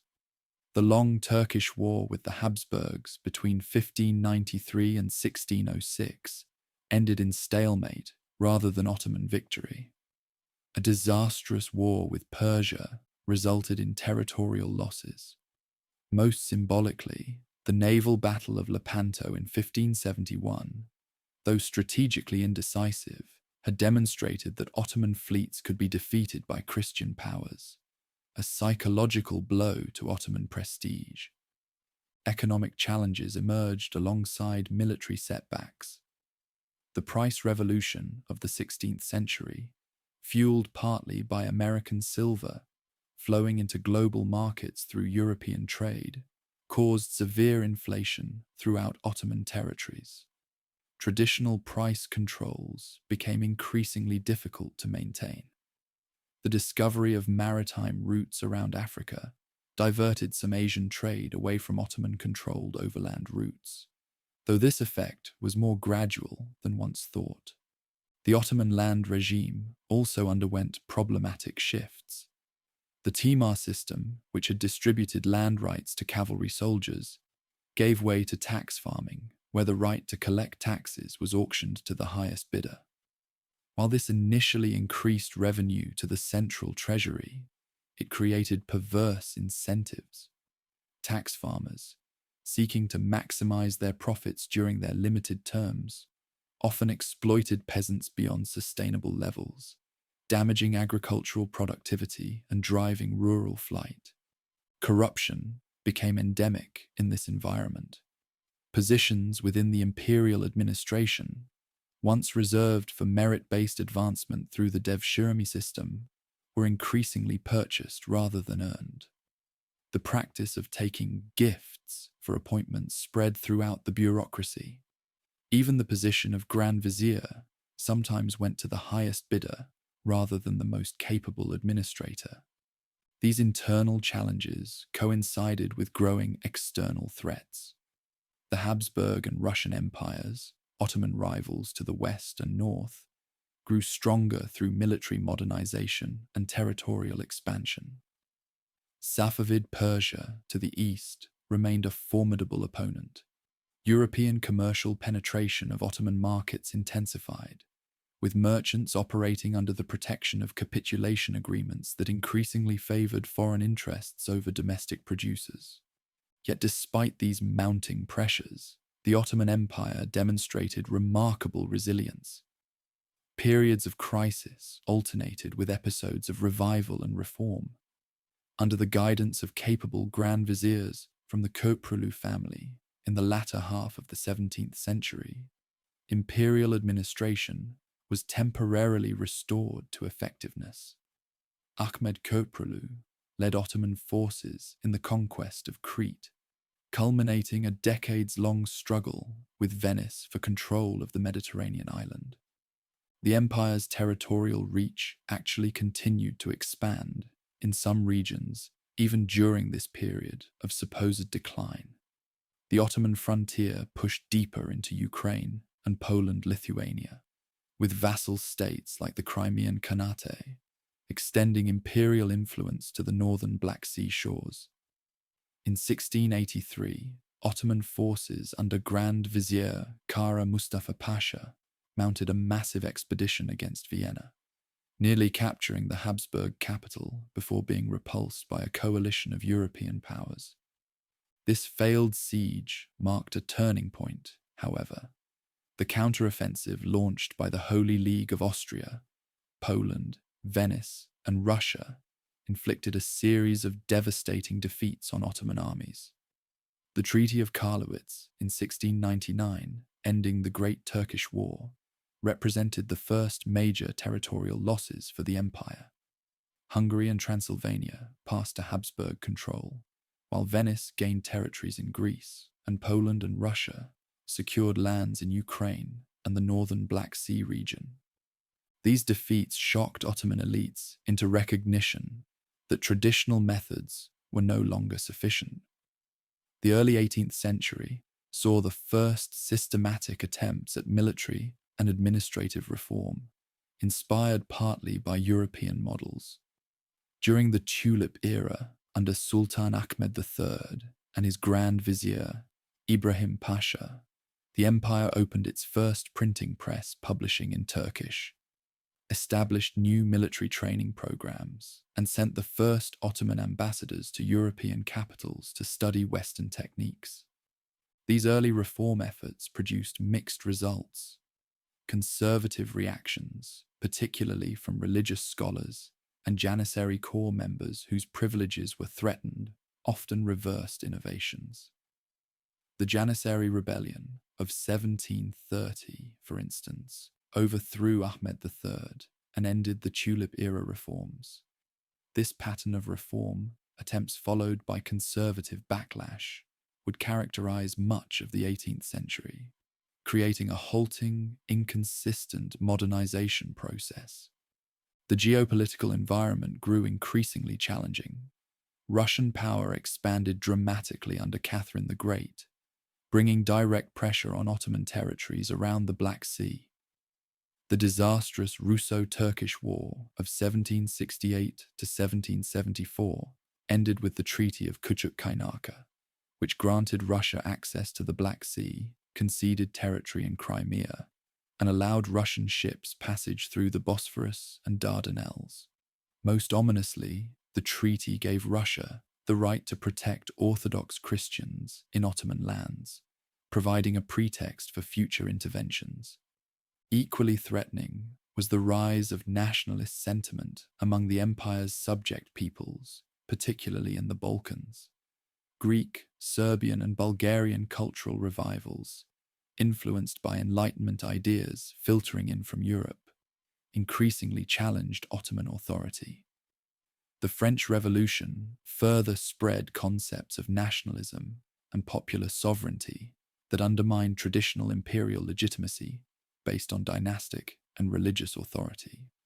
Sultan Selim III, who reigned from 1789 to 1807, recognized these mounting threats and initiated the most ambitious reform program yet. His new order aimed to create a modern military force trained and equipped along European lines, overhaul the tax system, and reform provincial administration. While making some progress, Selim ultimately faced a conservative coalition of janissaries, religious scholars, and traditional elites who saw his reforms as threatening their privileges and Islamic traditions. In 1707, a janissary revolt deposed Selim and nearly ended the reform movement entirely. The most dramatic challenge to central Ottoman authority came from regional warlords who exploited imperial weakness to create semi-independent fiefdoms. In Egypt, an Albanian officer named Muhammad Ali Pasha seized power following the French occupation under Napoleon. Though nominally acknowledging the Sultan's authority, Muhammad Ali built a modern army and navy, developed Egypt's economy, and eventually threatened the Ottoman heartland itself. Similar powerful governors emerged in other provinces, from Ali Pasha of Janina in Greece to Ahmad al-Jazar in Palestine. By the early 19th century, the Ottoman Empire faced existential threats on multiple fronts. Military defeats continued to erode imperial territory and prestige. The Greek War of Independence, beginning in 1821, gained support from European powers sympathetic to the Greek cause and hostile to Ottoman authority. Russian forces repeatedly defeated Ottoman armies, advancing to within striking distance of Istanbul in 1829. Muhammad Ali's Egyptian forces occupied Syria and threatened Anatolia itself in the 1830s. European diplomats increasingly referred to the declining Ottoman state as the sick man of Europe, debating how its territories might be divided upon its seemingly imminent collapse. Yet despite these dire predictions, the empire would survive for another century through a combination of internal reforms, skillful diplomacy that played rival European powers against each other, and the remarkable tenacity of its remaining territories and populations. The period from the late 16th to the early 19th centuries thus represents not so much an absolute decline as a complex transformation of Ottoman power. While the empire lost its position of clear military superiority, it adapted to new geopolitical realities with remarkable flexibility. The Ottoman state evolved from an expanding militant empire to a defensive multi-ethnic polity focused on maintaining its territorial integrity against both external enemies and internal centrifugal forces. This transformation came at considerable cost. Military defeats resulted in territorial losses and massive population displacements as Muslims fled advancing Christian powers. Economic difficulties reduced living standards in many regions. Political instability undermined effective governance. Yet through these challenges, the fundamental Ottoman imperial system demonstrated surprising durability. The basic institutions of governance, the millet system of religious community autonomy, and the cultural patterns established during the Golden Age persisted, adapting to changing circumstances rather than collapsing entirely. The traditional narrative of Ottoman decline, with its implication of inevitable decay, fails to capture this complex reality. More accurate is a picture of an empire confronting the unprecedented challenges of a rapidly changing world. The military revolution in Europe, the transformation of global trade networks, the emergence of nationalist ideologies, and the Industrial Revolution that would soon reshape global power dynamics.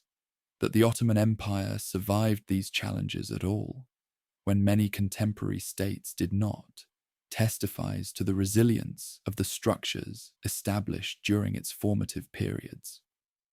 As the 19th century dawned, the Ottoman Empire stood at another crossroads. The old methods had clearly failed, but the path forward remained uncertain.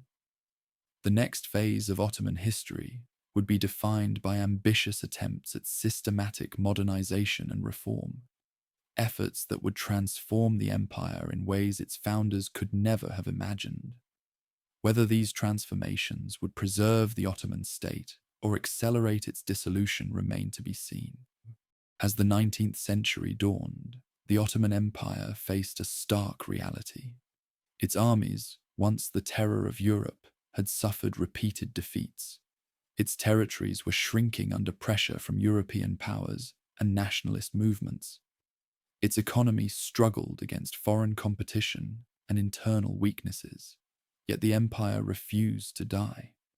Instead, it embarked on the most ambitious period of reform in its history, attempting to transform itself from a traditional Islamic polity into a modern state capable of surviving in a rapidly changing world. This process began in earnest when Sultan Mahmud II ascended to the throne in 1808 amid crisis. The empire faced rebellions in Serbia and Greece, Muhammad Ali's growing autonomy in Egypt, and Russian expansion along the Black Sea. Domestically, powerful provincial notables called ayans had established virtual independence in many regions, while the Janissary corps remained hostile to necessary military reforms. Mahmud approached these challenges methodically, consolidating his authority before attempting dramatic changes. He first reached an accommodation with the ayans through the document of agreement, acknowledging their local power while reasserting their theoretical subordination to Istanbul. He then built a small corps of troops trained in modern European methods, carefully preparing for the inevitable confrontation with the Janissaries. That confrontation came in the summer of 1826, in the event known as the Auspicious Incident. When the Janissaries revolted against new military formations, Mahmud was ready. He rallied public support, secured backing from religious authorities, and used loyal artillery units to bombard the Janissary barracks. Thousands were killed, and the corps was officially abolished, removing the greatest obstacle to military modernization. With the Janissaries eliminated, Mahmud accelerated reforms across multiple fronts. He created a new army based on European models, with modern weapons, uniforms, and training methods. He reorganized the central bureaucracy, establishing specialized ministries in place of the traditional divan. He reformed tax collection, attempted to combat corruption, and strengthened direct control over the provinces.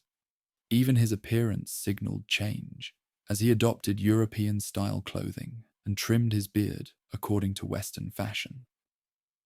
Mahmud's reforms laid crucial groundwork, but external events limited their immediate effectiveness. The Greek War of Independence, supported by European powers sympathetic to the Greek cause, resulted in the loss of southern Greece. Russia inflicted another devastating defeat in the War of 1828 to 1829, forcing territorial concessions and increased Russian influence. Most dangerous was the rebellion of Muhammad Ali Pasha of Egypt, whose modernized army, occupied Syria and threatened Anatolia itself, forcing Mahmud to seek Russian protection through the humiliating Treaty of Hunkar-İskelesi in 1833. Despite these setbacks, the reform impulse survived Mahmud's death in 1839. His son, Abdülmecid Aman, for one, continued and expanded his father's work through the famous Tanzimat reforms. The Tanzimat, meaning reorganization, began with the noble rescript of the Rose Chamber that same year and represented the most systematic attempt yet to modernize the Ottoman state and society. The Tanzimat reforms proclaimed equality before the law for all Ottoman subjects regardless of religion, guaranteed security of life and property, abolished tax farming, established regular military conscription, and created new secular courts alongside the traditional religious legal system. Though implementation was uneven, these measures represented a revolutionary reconceptualization of the relationship between the state and its citizens. Behind these reforms stood a remarkable group of Ottoman statesmen. Figures like Mustafa Reshid Pasha, Ali Pasha, and Fuad Pasha had served as diplomats in European capitals and understood both Western power and Ottoman needs. They recognized that the empire's survival required not just military modernization, but fundamental institutional reform. Their goal was not blind Westernization, but selective adaptation of European methods to strengthen the Ottoman state while preserving its essential character and independence. Education became a major focus of the Tanzimat reforms. New secular schools were established alongside traditional religious institutions, teaching modern sciences, foreign languages, and administrative skills. The School of Civil Administration trained bureaucrats, while the medical school and engineering school produced specialists needed for modernization. A new Western-style university, the Darul Funun, was eventually established. These educational reforms created a new class of Ottomans comfortable with both Islamic and European intellectual traditions. The legal system underwent similar transformation. New commercial and criminal codes, adapted from European models, were introduced alongside traditional Islamic law. Mixed courts handled cases involving foreign nationals. The judicial reforms culminated in the late Tanzimat era with the promulgation of the Makel in 1876, a codification of Islamic civil law that harmonized traditional jurisprudence with modern legal principles. Communications infrastructure expanded dramatically. Telegraph lines connected distant provinces to the capital, allowing more direct central control. Railways began to link major Ottoman cities, though coverage remained limited compared to European networks. Steamship lines improved maritime connections. The first Ottoman newspaper was established, eventually followed by a vibrant press that, despite censorship, created a new public sphere for political and cultural discourse. The Tanzimat period also saw significant changes in Ottoman foreign relations. The Crimean War of the mid-1850s temporarily reversed the empire's fortunes, as Britain and France allied with the Ottomans against Russian expansion. The resulting Treaty of Paris formally recognized the Ottoman Empire as part of the European state system and guaranteed its territorial integrity. This diplomatic achievement was followed by the Reform Edict of 1856, which reaffirmed and expanded the equality of all Ottoman subjects regardless of religion. Yet these reforms also created new tensions within Ottoman society. Traditional religious scholars and conservatives viewed westernizing reforms with suspicion, seeing them as capitulation to Christian powers and abandonment of Islamic principles. Many Muslims resented the equality granted to non-Muslim minorities, who often benefited disproportionately from new economic opportunities through their connections to European merchants. Provincial populations sometimes experienced reforms primarily as increased taxation and conscription, rather than as improvements to their lives. Economic challenges further complicated reform efforts. The Ottoman Empire increasingly functioned as a source of raw materials and a market for manufactured goods within the expanding European-dominated global economy. Commercial treaties dating back to the 16th century had granted European merchants advantageous terms, preventing the Ottomans from protecting domestic industries through tariffs. The empire took on foreign debt to finance modernization projects and cover budget deficits, gradually losing financial independence. This financial dependency reached crisis proportions in the autumn of 1875, when the Ottoman government declared partial bankruptcy, unable to service its massive foreign debt. The European powers established the Ottoman Public Debt Administration 6 years later, giving foreign creditors direct control over significant portions of Ottoman revenues. While this arrangement stabilized Ottoman finances, it further limited the empire's economic sovereignty.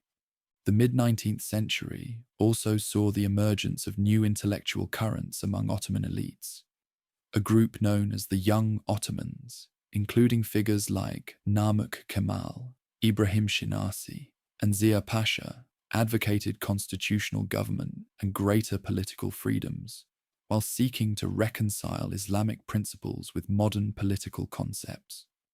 Through newspapers, literature, and political activism, they popularized ideas of patriotism, liberty, and constitutional rule among educated Ottomans. These intellectual developments contributed to the brief triumph of constitutional government. Amid continuing crises in the Balkans and pressure from reformist elements, the new Sultan Abdülhamid II promulgated the first Ottoman constitution in December 1876, which established a parliament with representatives from throughout the empire. This experiment in constitutional monarchy proved short-lived, however. Using the Russian war as justification, Abdülhamid suspended the constitution after only 2 sessions of parliament and began a period of personal rule that would last 3 decades. The Russo-Turkish War delivered another devastating blow to Ottoman power. Russian forces advanced to the outskirts of Istanbul before being halted by diplomatic pressure from other European powers.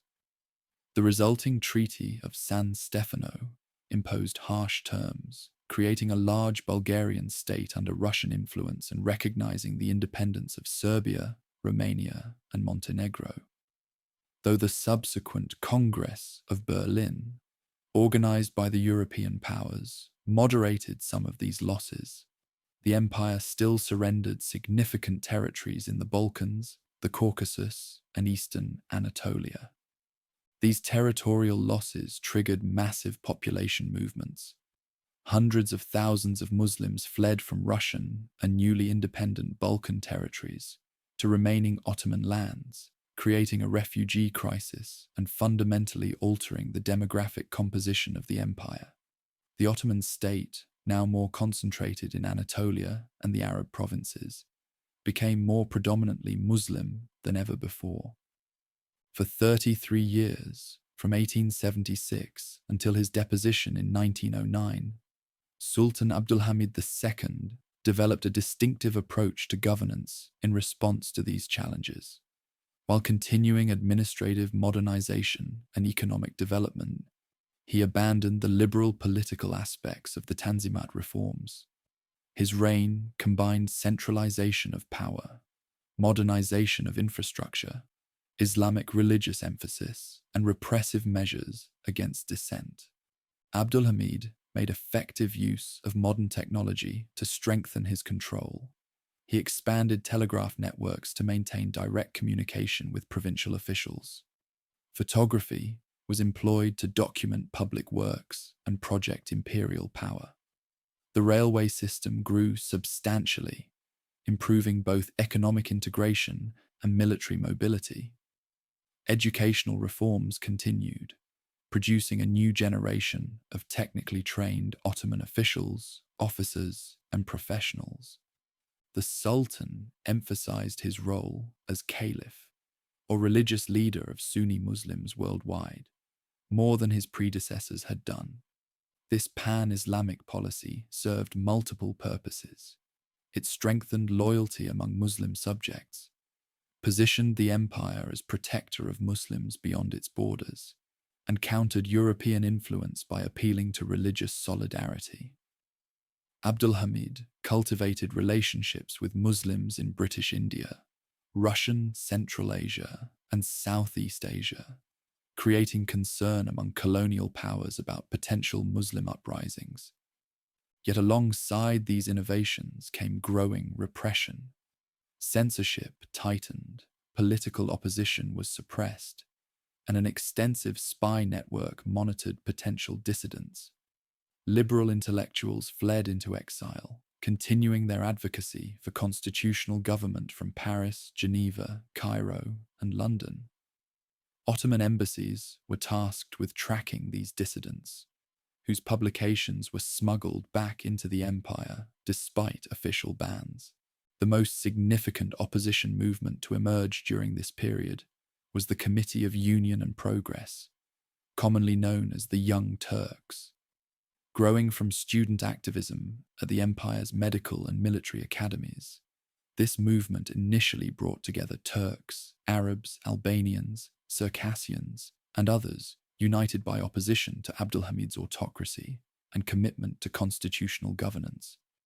The Young Turks established cells throughout the empire and among exile communities, gradually building a network that extended into the officer corps. While political tensions mounted, demographic and economic transformations continued to reshape Ottoman society.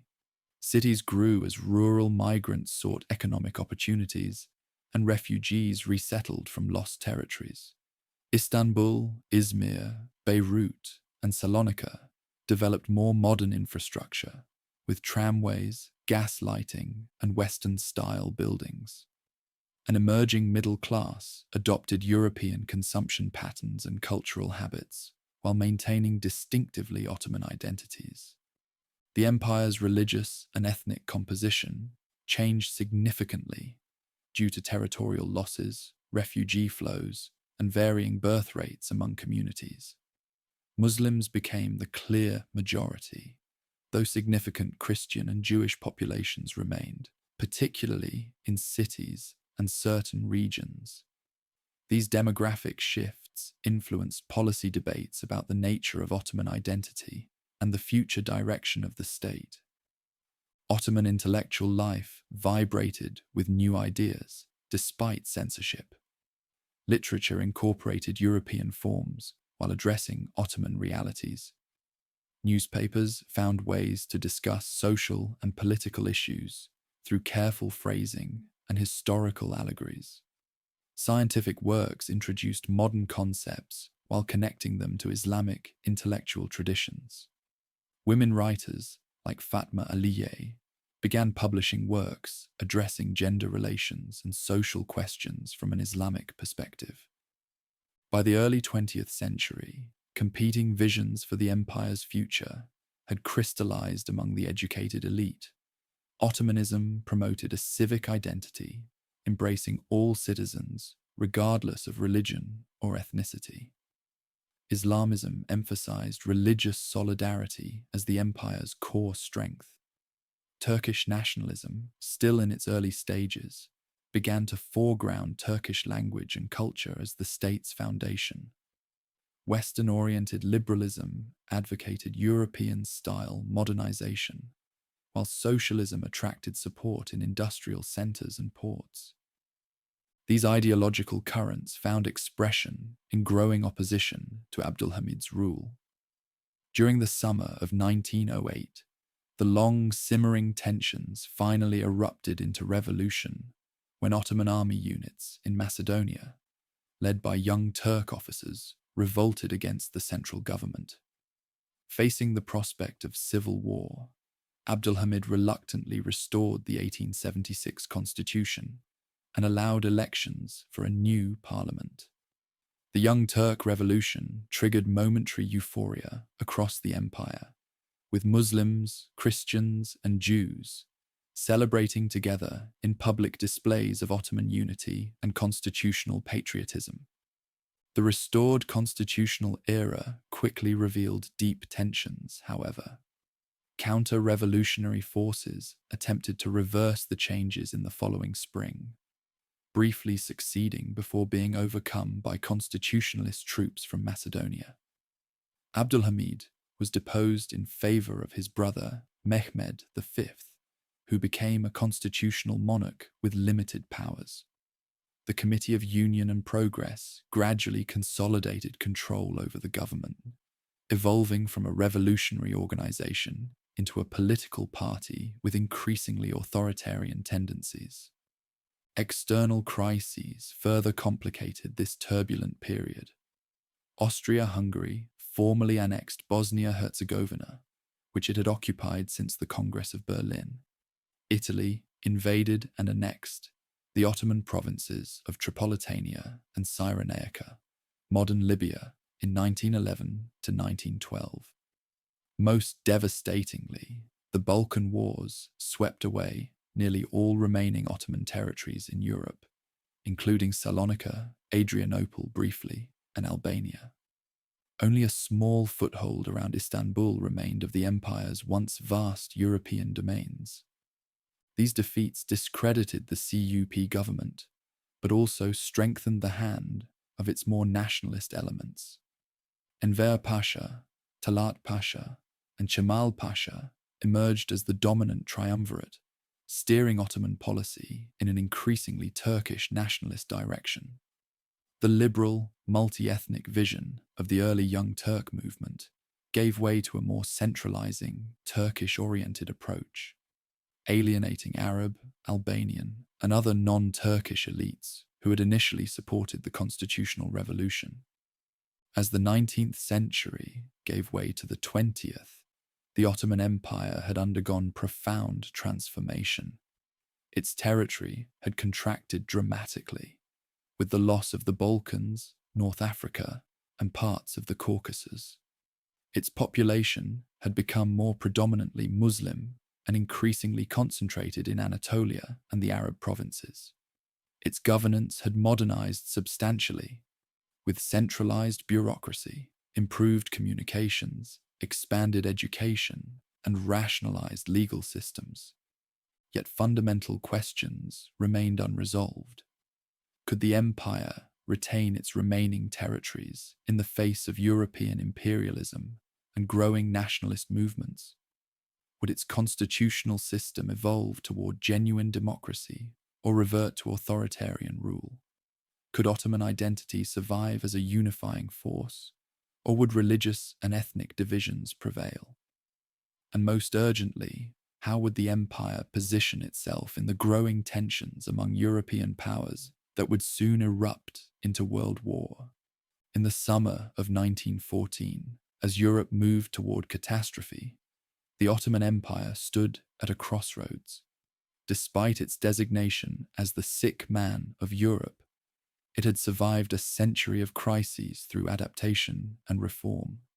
But the greatest test still lay ahead, as Ottoman leaders made fateful decisions that would determine not just the empire's fate, but the shape of the modern Middle East.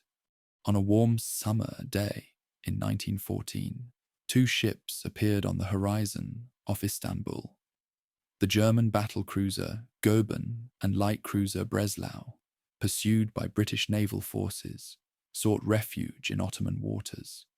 Their arrival would alter the course of history, as Ottoman leaders made the fateful decision to allow these vessels into the Dardanelles in violation of neutrality rules.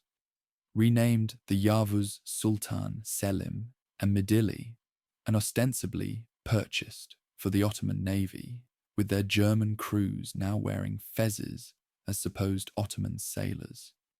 These warships symbolized the empire's drift toward the Central Powers in the opening days of World War I. This was not the Ottoman Empire's first choice. When European war erupted in August 1914, The initial Ottoman position was neutrality. The empire had emerged exhausted from the Balkan Wars just a year earlier, losing nearly all its remaining European territories and suffering a refugee crisis as Muslims fled advancing Balkan armies. The military, economy, and public morale all needed time to recover. Moreover, traditional Ottoman diplomatic strategy had been to balance rival European powers against each other rather than align firmly with any single bloc. Yet several factors pushed the empire toward Germany. The triumvirate dominating Ottoman politics, Enver Pasha, Talat Pasha, and Shamal Pasha, had grown deeply suspicious of Russian, British, and French intentions. Russia's historical ambition to control the Turkish Straits remained a constant threat. Britain had occupied Ottoman Egypt, and France had designs on Syria. Just before the war, Britain had requisitioned 2 warships being built for the Ottoman Navy in British shipyards, ships that had been paid for through public subscription and become a matter of national pride. Germany, by contrast, had cultivated Ottoman friendship through investment, military advisors, and railway construction, particularly the Berlin-Baghdad Railway. Kaiser Wilhelm II had twice visited Istanbul, presenting himself as a protector of Islam against other European powers. German diplomatic and military influence in Istanbul had grown steadily, with officers like General Lyman von Sanders overseeing the modernization of Ottoman armed forces. Most decisive was the personal conviction of Enver Pasha, the dynamic young Minister of War who had emerged as the empire's most powerful figure. German-trained and an admirer of German military efficiency, Enver believed in Germany's ultimate victory and saw alliance with the Central Powers as the empire's best hope for survival and recovery of lost territories. On the 2nd day of August 1914, he signed a secret Ottoman-German alliance, though many in the cabinet remained unaware of its provisions. The final step toward war came in late October 1914, when Ottoman warships, including the former Goeben under German officers, bombarded Russian ports in the Black Sea. Russia declared war on the Ottoman Empire on November 2nd, followed shortly by Britain and France. The Ottomans formally entered the conflict on November 14th, with the Sultan Caliph declaring jihad against the Entente powers, a call that produced limited response both within and beyond Ottoman territories. Thus began the most devastating war in Ottoman history, a conflict fought across multiple fronts that would ultimately bring about the empire's dissolution. From the snowy Caucasus Mountains to the searing deserts of Arabia, from the waters of the Dardanelles to the banks of the Suez Canal, Ottoman forces would face the combined might of the world's greatest empires. The conflict began disastrously for the Ottoman Empire. Enver Pasha personally led an ambitious winter offensive against Russian forces in the Caucasus, hoping to recapture territories lost in previous wars and perhaps spark an Islamic uprising in Central Asia. The campaign ended in catastrophe at the Battle of Sarikamish during the winter months spanning December 1914 and January 1915, where harsh weather and Russian resistance resulted in the loss of an entire Ottoman army. Of 90,000 soldiers who began the campaign, fewer than 15,000 returned, with thousands freezing to death in the mountain passes. This defeat had profound consequences. The collapse of Ottoman defenses in eastern Anatolia allowed Russian forces to advance, supported by some local Armenian groups who hoped Russian victory would bring Armenian independence. Ottoman authorities, already suspicious of Armenian nationalist aspirations, viewed this as treachery. The government ordered the deportation of the Armenian population from the war zone to Syria, claiming military necessity. What followed was one of the darkest episodes in late Ottoman history. The deportation quickly evolved into a campaign of massacres, forced marches, and exposure that resulted in the deaths of hundreds of thousands of Armenians. Precise figures remain disputed amid continuing historical and political controversy, but the scale of the tragedy is undeniable. While the Ottoman government maintained these were unplanned consequences of wartime measures, evidence of centrally organized mass killings has led many historians and governments to classify these events as genocide. Some Turkish and Kurdish officials tried to protect local Armenians, while many ordinary Muslims sheltered their Armenian neighbors at great personal risk. But these humanitarian efforts could not prevent the broader catastrophe. While the Eastern Front descended into tragedy, another drama unfolded at the Dardanelles. British and French planners, seeking to knock the Ottoman Empire out of the war and open a supply route to Russia, conceived an ambitious operation to force the straits and capture Istanbul. The campaign began with a naval assault in March 1915, but Ottoman minefields and shore batteries repelled the Allied fleet. The Allies then launched an amphibious invasion of the Gallipoli Peninsula in April 1915. What was intended as a swift operation turned into a bloody stalemate lasting 9 months. Ottoman defenders, led by a previously little-known officer named Mustafa Kemal, held their ground against forces from Britain, France, Australia, and New Zealand. The campaign ultimately failed, with Allied forces evacuating in the final weeks of 1915 and early January 1916 after suffering over 250,000 casualties. Ottoman losses were even higher, but they had achieved a significant defensive victory that boosted national morale and made Mustafa Kemal a military hero.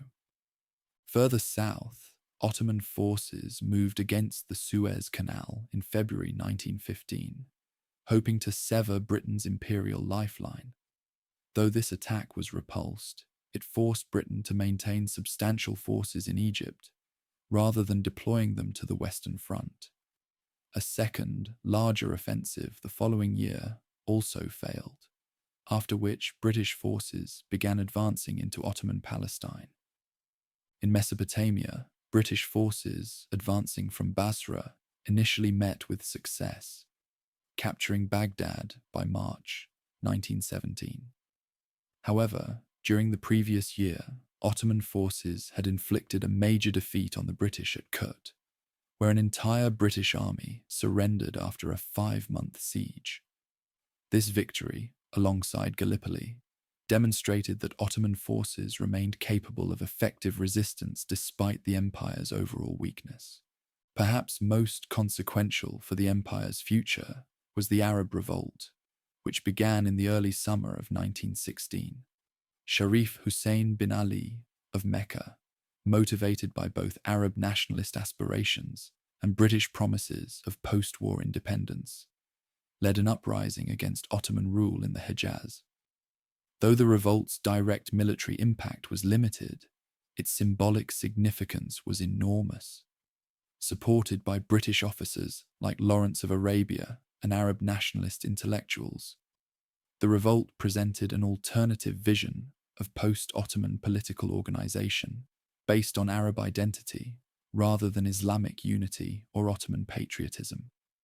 The revolt reflected deeper tensions that had developed between the increasingly Turkish nationalist Young Turk regime and Arab elites. The CUP government's centralizing policies, Turkish linguistic nationalism, and wartime security measures had alienated many Arab leaders who had previously supported Ottoman constitutionalism. British and French encouragement of Arab aspirations, though ultimately disingenuous, found fertile ground in this growing disillusionment. At the same time, ominous developments in international diplomacy were shaping the empire's future without Ottoman input. The secret Sykes-Picot Agreement of 1916 between Britain and France outlined plans to divide Ottoman Arab territories into spheres of influence. The Balfour Declaration of November 1917 expressed British support for a national home for the Jewish people in Palestine. These arrangements, made public by the Bolsheviks after the Russian Revolution, revealed Allied intentions that contradicted promises made to Arab leaders and deeply alarmed Ottoman officials. By the autumn of 1917, the cumulative effects of years of warfare had brought the Ottoman Empire to its knees. Military casualties approached 1 million men. Economic conditions had deteriorated dramatically, with requisitioning of food supplies causing widespread hunger. Disease spread through populations weakened by malnutrition. Inflation rendered currency nearly worthless. The government resorted to increasingly authoritarian measures to maintain control, further alienating the population. German influence over Ottoman affairs grew as the empire became ever more dependent on its ally for military and economic support. Despite these dire circumstances, Ottoman forces continued fighting effectively on multiple fronts. In Palestine, they repeatedly slowed British advances before finally being broken at the Battle of Megiddo in September 1918. In Mesopotamia, they conducted skillful defensive operations despite material inferiority. On the Caucasus front, the collapse of Russia following the Bolshevik Revolution in 1917 actually allowed Ottoman forces to recapture territories lost earlier in the war and briefly advance into the Caucasus before British pressure forced a halt. The domestic situation continued to deteriorate, however. In October 1918, with Germany clearly headed for defeat on the Western Front and British forces advancing rapidly in Syria, the Ottoman government faced reality. Talat Pasha's cabinet resigned on October 14th, and the new government under Ahmedizet Pasha sought an armistice. On the last day of October 1918, Ottoman representatives signed the Armistice of Mudros aboard a British warship, ending Ottoman participation in the war. The armistice terms were harsh but vague, allowing the Allies broad latitude for intervention. British, French, Italian, and Greek forces soon occupied various Ottoman territories, including parts of Anatolia. Istanbul itself came under Allied occupation, with foreign warships anchored in the Bosphorus and international troops patrolling the capital's streets. The Sultan and his government continued to function, but under foreign supervision and with severely limited authority. The post-war settlement imposed on the Ottoman Empire was embodied in the Treaty of Sèvres, signed on August 10, 1920. This document effectively dismantled what remained of the empire. The Arab provinces were separated as mandates under British and French control. Eastern Thrace and the area around Izmir were given to Greece. The Turkish Straits were internationalized. An independent Armenian state was to be created in eastern Anatolia, while the Kurds were promised autonomy that might lead to independence. International financial controls would govern what remained of Turkish finances. The rump Turkish state would consist of central Anatolia, effectively rendering it a European protectorate. But events had already begun to overtake this settlement. While the Sultan's government in occupied Istanbul reluctantly accepted Allied dictates, a resistance movement was forming in the Anatolian interior. Its leader was Mustafa Kemal, the hero of Gallipoli, who had been sent by the Istanbul government to restore order in Anatolia, but instead began organizing nationalist resistance. Landing at Samsun on May 19, 1919, Mustafa Kemal quickly established contact with other nationalist officers and civilian leaders. He convened a series of congresses at Erzurum and Sivas that articulated a platform of territorial integrity and national independence.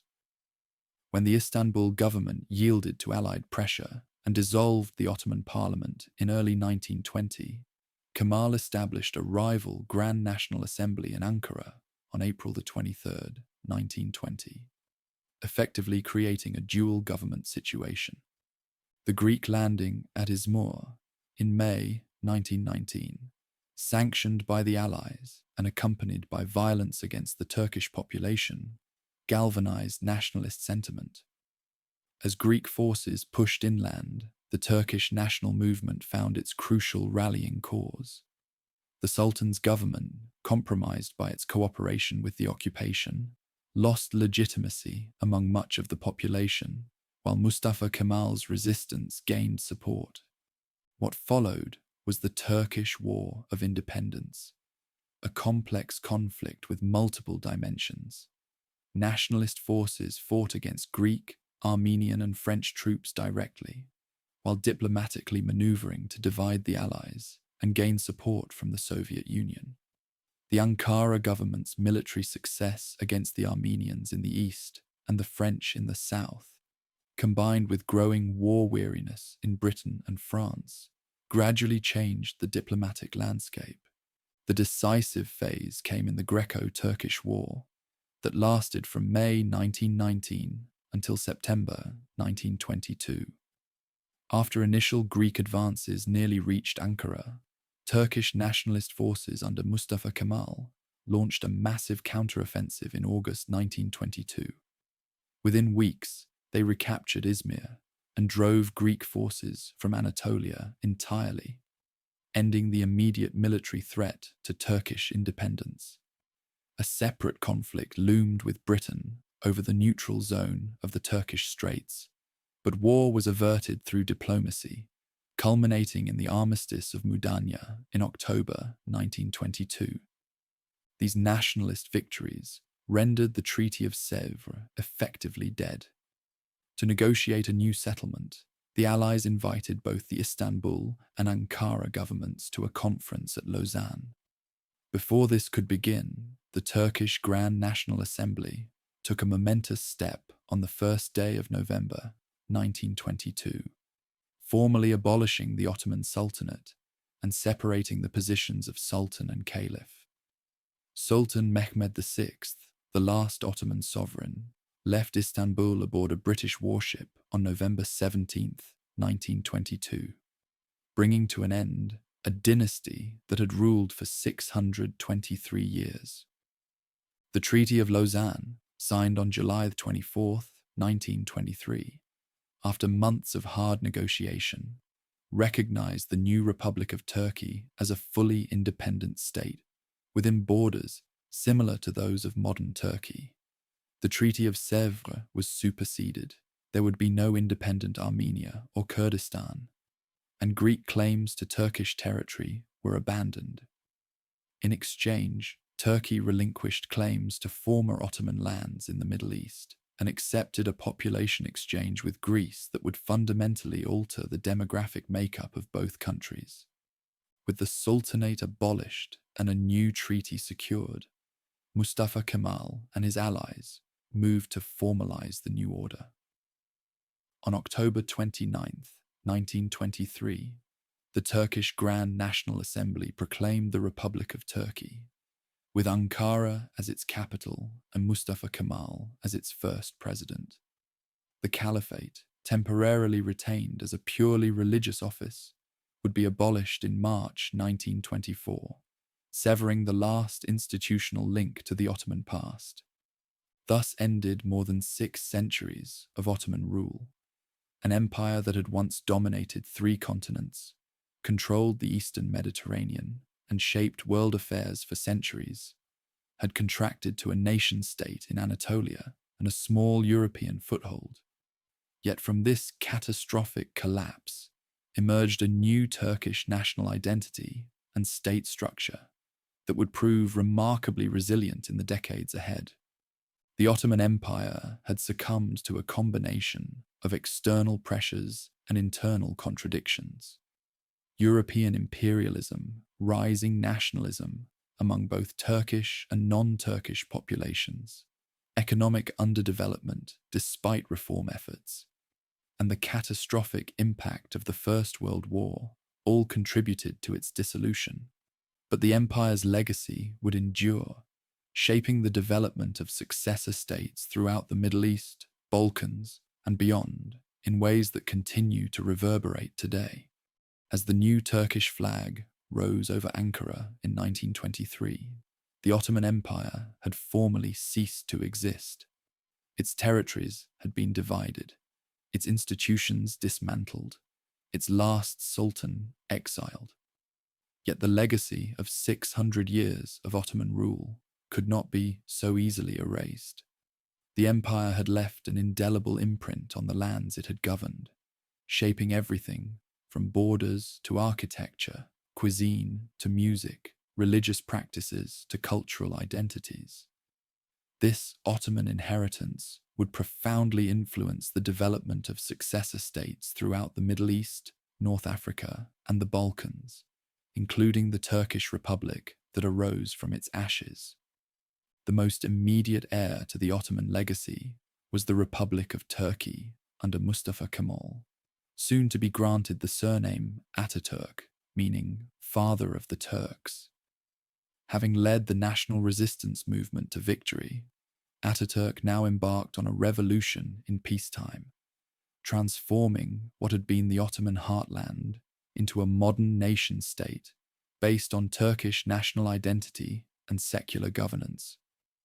Ataturk's reforms were breathtaking in their scope and speed. In 1924, he abolished the caliphate, ending the Ottoman claim to religious leadership of the Islamic world. Religious schools were closed, and education placed under state control. A new civil code based on the Swiss model replaced Ottoman laws, granting women equal rights in matters of divorce and inheritance. Traditional headgear was discouraged, with the fez, once a symbol of Ottoman modernity, now banned as a relic of the past. Most dramatically, in 1928, the Arabic script used for writing Turkish for centuries was replaced with a modified Latin alphabet, severing a key cultural link to the Ottoman era. These changes aimed to create a distinctly Turkish national identity, separate from the Ottoman Islamic imperial legacy. State-sponsored historians promoted a narrative that emphasized pre-Islamic Turkish history and downplayed the Ottoman period. The Ottoman past was often portrayed as an era of backward religious governance that had prevented Turkish national development. Official histories celebrated the Turkish War of Independence as a complete break with the imperial past rather than as its transformation. Yet beneath this revolutionary rhetoric, important continuities persisted. Many institutions of the Turkish Republic evolved directly from late Ottoman predecessors. The army, bureaucracy, and educational system maintained significant Ottoman organizational features, despite ideological reorientation. The parliamentary system drew on the constitutional experiments of the late empire.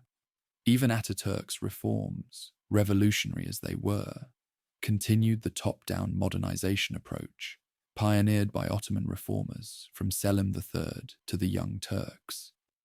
Most fundamentally, the human capital of the new republic came directly from Ottoman society. Ataturk himself and most of his associates were products of Ottoman military and professional schools, shaped by late Ottoman intellectual currents. The nascent Turkish middle class that supported republican reforms had developed during the final Ottoman decades. Ordinary citizens throughout Anatolia carried Ottoman cultural patterns into the Republican era, regardless of official ideology. The ambivalent relationship with the Ottoman past would characterize Turkish politics throughout the 20th century and beyond. During the early Republican period and subsequent decades of strict Kemalist orthodoxy, official discourse minimized positive references to the Ottoman era. By the 1980s, however, economic liberalization and political openings allowed more nuanced reassessments of Ottoman history to emerge. Conservative and Islamist movements increasingly invoked aspects of the Ottoman heritage as alternatives to Western-oriented Kemalism. This Ottoman revival accelerated under the Justice and Development Party government that came to power in 2002. Prime Minister and later President Recep Tayyip Erdogan often employed Ottoman symbols and references, positioning modern Turkey as the natural heir to Ottoman grandeur. Government-sponsored historical dramas romanticized Ottoman conquests and power. Celebrations marked Ottoman anniversaries that earlier Republican governments had ignored. Neo-Ottoman architectural motifs appeared in public buildings, and Ottoman Turkish courses were added to some school curricula. Critics viewed this Ottoman revival as a challenge to Ataturk's secular republic, while supporters saw it as a healthy reconnection with historical roots and cultural authenticity. Both perspectives contained elements of truth. The Ottoman past offered a rich reservoir of symbols and traditions that could be selectively deployed to support various contemporary political projects, from religious conservatism to geopolitical assertiveness. Beyond Turkey's borders, other successor states developed their own complex relationships with the Ottoman legacy. In the Balkans, where Ottoman rule had lasted for centuries, national narratives often portrayed the Ottoman period as an era of foreign occupation and oppression that had interrupted these nations' natural development. Yet Ottoman influence remained visible in everything, from food to music, architecture to vocabulary. Balkan Muslims, particularly in Bosnia, Albania, and North Macedonia, maintained more positive associations with the Ottoman era as a time when their communities had flourished. In the Arab world, the Ottoman legacy underwent significant reassessment over time. Early Arab nationalist movements had defined themselves partly in opposition to Ottoman rule, portrayed as Turkish domination that had suppressed Arab cultural development. The arbitrary borders drawn by European powers after World War I, dividing the formerly Ottoman Arab provinces into separate states, created new national identities that often denied Ottoman-era connections.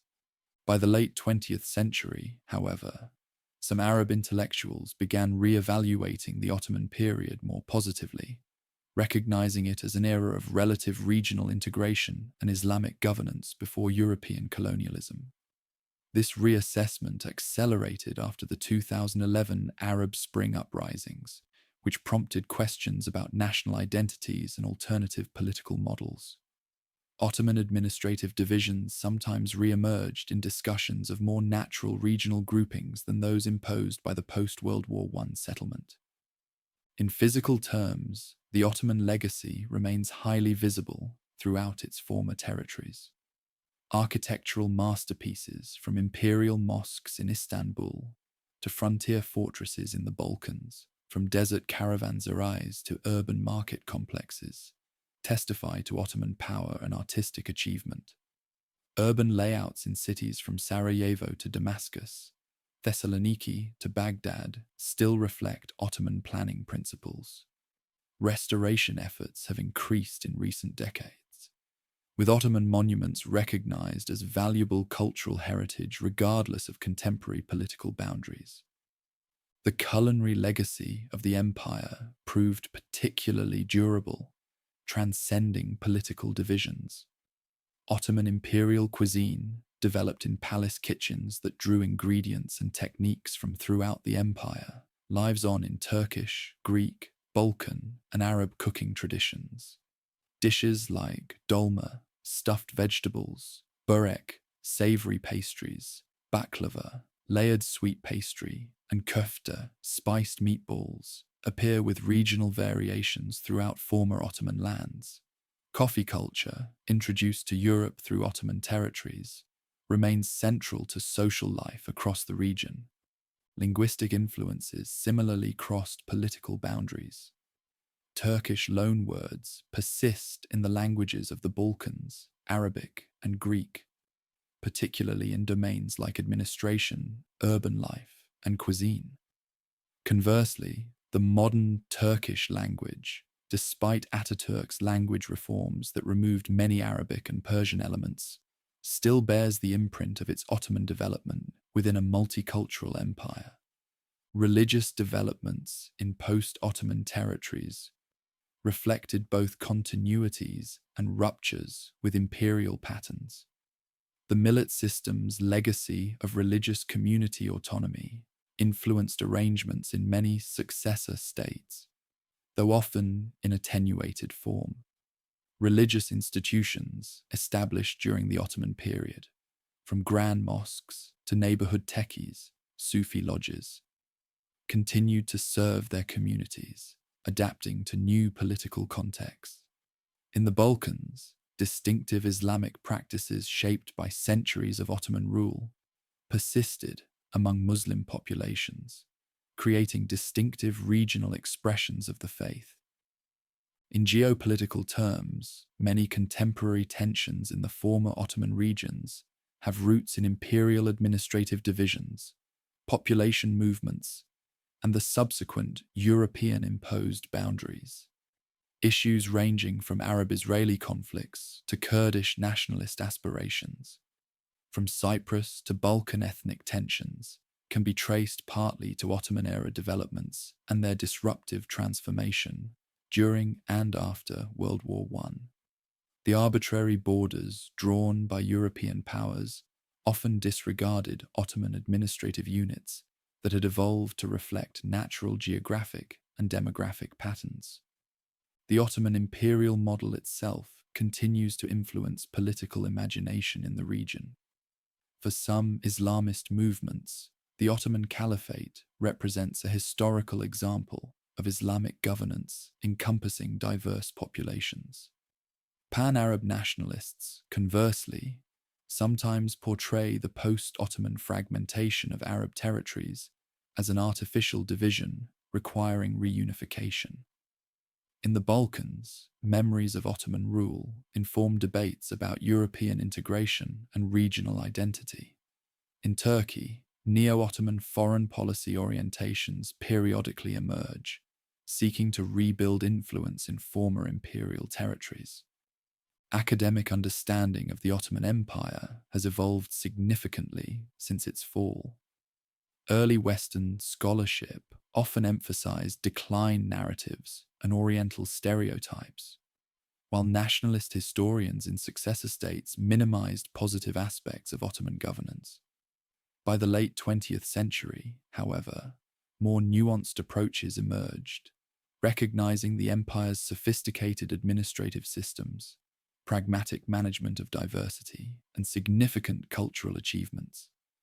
Access to Ottoman archives, improved translation of Ottoman Turkish sources, and interdisciplinary approaches have transformed scholarly understanding of Ottoman history. Popular culture has both reflected and shaped public perceptions of the Ottoman past. Historical novels, films, and television series set in the Ottoman era have proliferated, particularly in Turkey, but also internationally. Productions like the Turkish series Magnificent Century, depicting the reign of Suleiman the Magnificent, achieved massive viewership across former Ottoman regions, despite historical inaccuracies and contemporary political controversies. These cultural products often reveal more about current concerns than historical realities, but they have stimulated public interest in Ottoman history. Tourism has likewise contributed to new engagements with the Ottoman legacy. Sites from Topkapı Palace in Istanbul to the starry-most Old Bridge in Mostar have become major attractions, with restoration projects often emphasizing their Ottoman heritage. Culinary tourism celebrating Ottoman-influenced regional cuisines has grown significantly. These developments have both commercialized and revitalized connections to the imperial past. The contemporary relevance of Ottoman history extends beyond the empire's former territories. The Ottoman experience of managing religious and ethnic diversity within a single political system offers potential insights for multicultural societies worldwide. Ottoman diplomatic balancing among competing powers resonates in current discussions of multipolar international relations. The empire's ability to adapt and evolve over 6 centuries, despite periodic crises, demonstrates institutional resilience worth studying in an age of rapid global change. As the modern Republic of Turkey approaches its centenary, its relationship with the Ottoman past continues to evolve.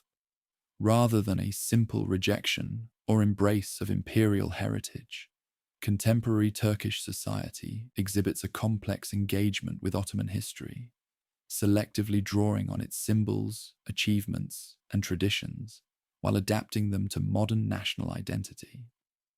Political leaders invoke Ottoman grandeur, while historians document the complexities of imperial governance. Restoration projects highlight Ottoman architectural masterpieces, while debates continue about the empire's treatment of minority populations.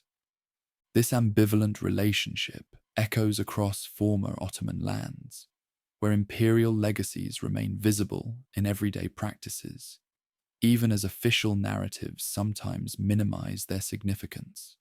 From the Balkans to the Arabian Peninsula, communities continue to negotiate their connections to a shared imperial past that transcended the national boundaries that now separate them. Despite a century of nation-building projects that often defined themselves against Ottoman cosmopolitanism, traces of imperial patterns persist in unexpected ways. The Ottoman Empire ultimately represents more than just a historical polity that rose, flourished, and fell. It embodies a distinctive approach to governance, culture, and identity that developed at the crossroads of Europe, Asia, and Africa.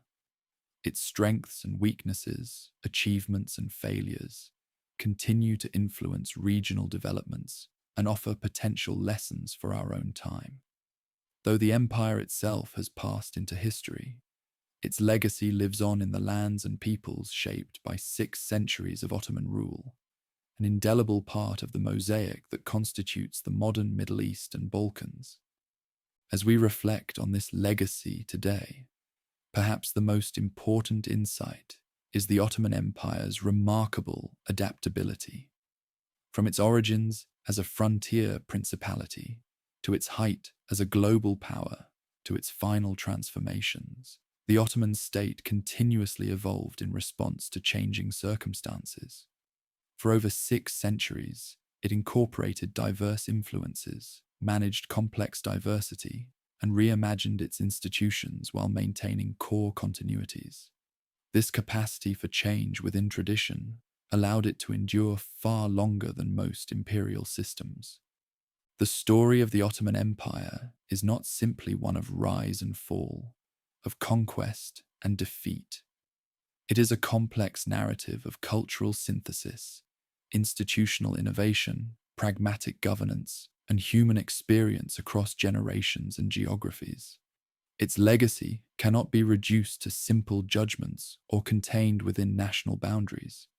It lives on in the languages people speak, the food they eat, the buildings they inhabit, the faiths they practice, and the identities they construct. In Istanbul, once Constantinople, and before that Byzantium, the physical embodiment of this legacy stands in monuments like the Hagia Sophia, which has served as Byzantine cathedral, Ottoman mosque, secular museum, and again as mosque. Each transformation adding layers of meaning rather than erasing what came before. This palimpsest quality characterizes the Ottoman legacy throughout its former domains, where imperial patterns remain visible beneath the structures of nation-states and modern politics.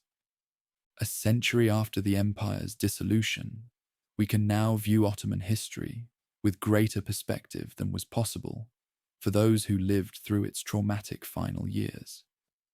Neither romanticizing it as a lost golden age, nor dismissing it as an era of oppression and backwardness does justice to its complexity. The Ottoman Empire was a human institution, with all the achievements and failures that implies. Its story deserves to be understood in its full dimensions, not merely as a prelude to the nation-states that succeeded it, but as a significant chapter in world history with continuing relevance for our present and future, from a frontier tribe to a world power and back into memory. The story of the Ottoman Empire traces an arc that seems almost mythic in its scope and symmetry.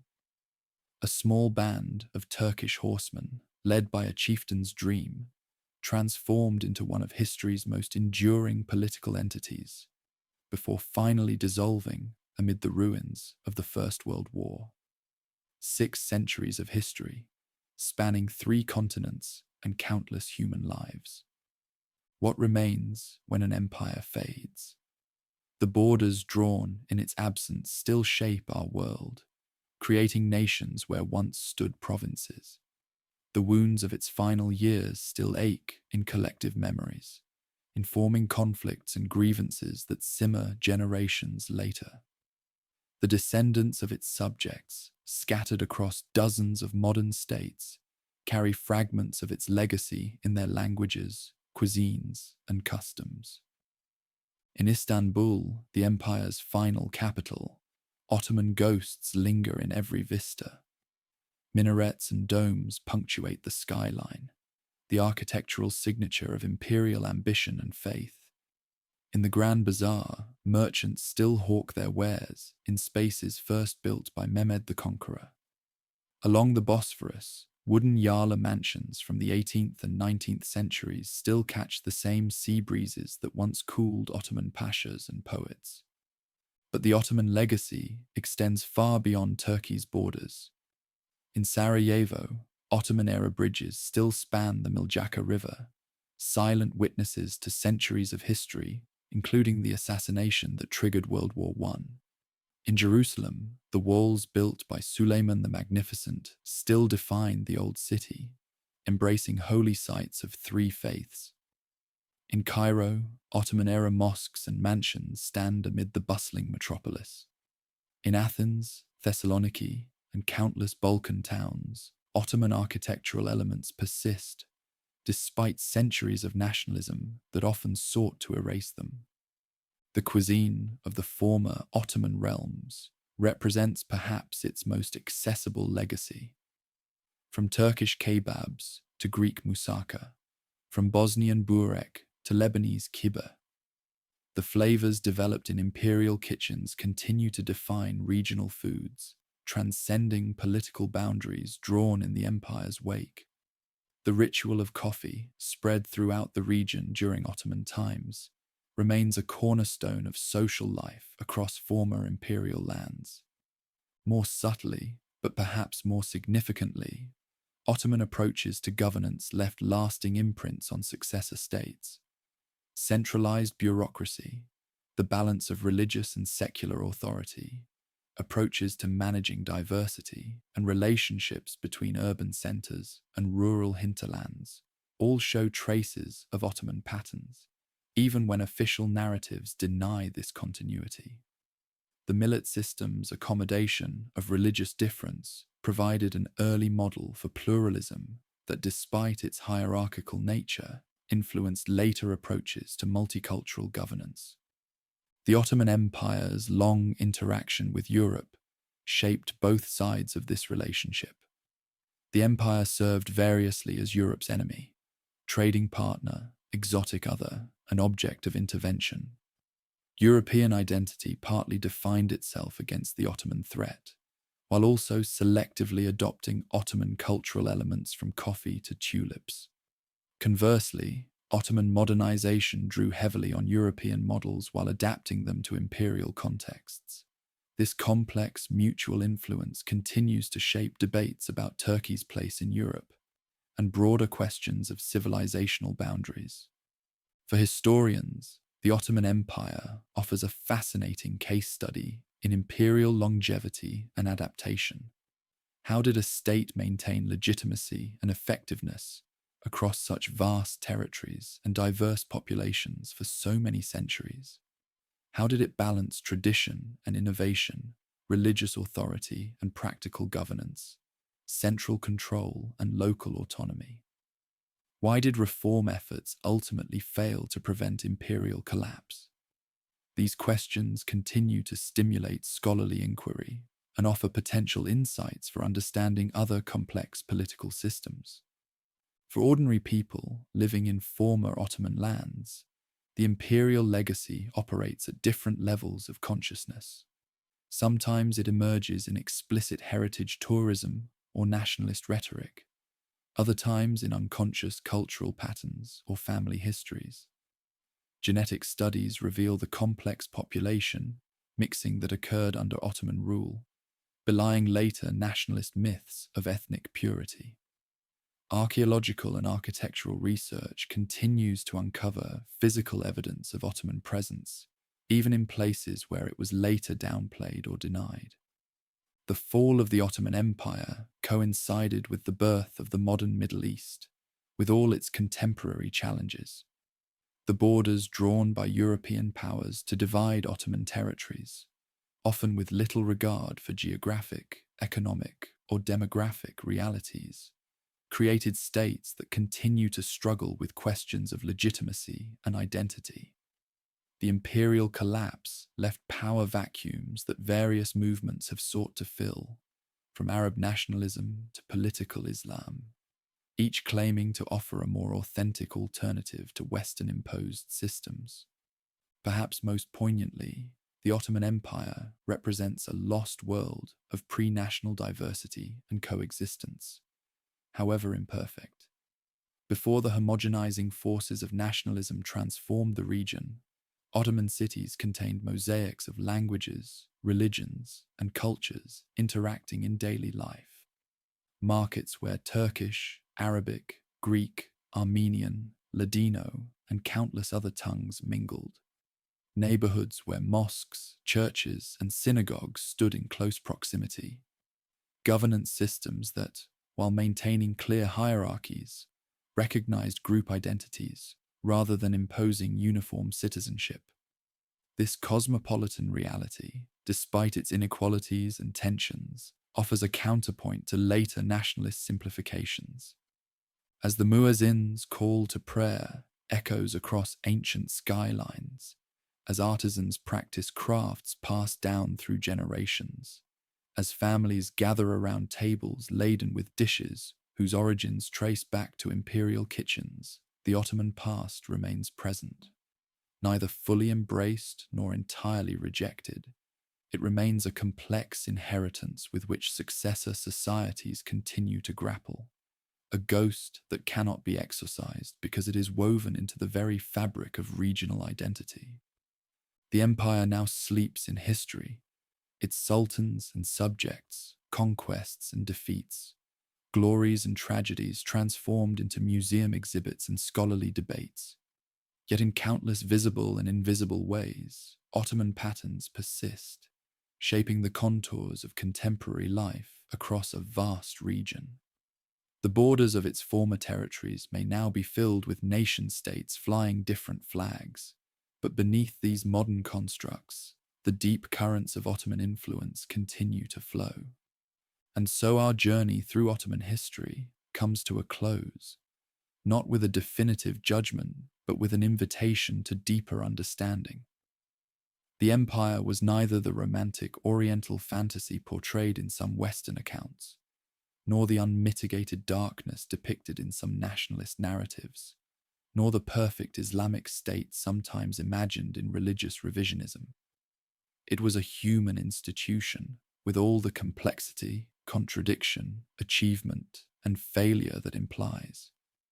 Its story deserves to be told neither with nostalgic longing nor with simplistic condemnation, but with the nuance and respect that 6 centuries of human experience demand.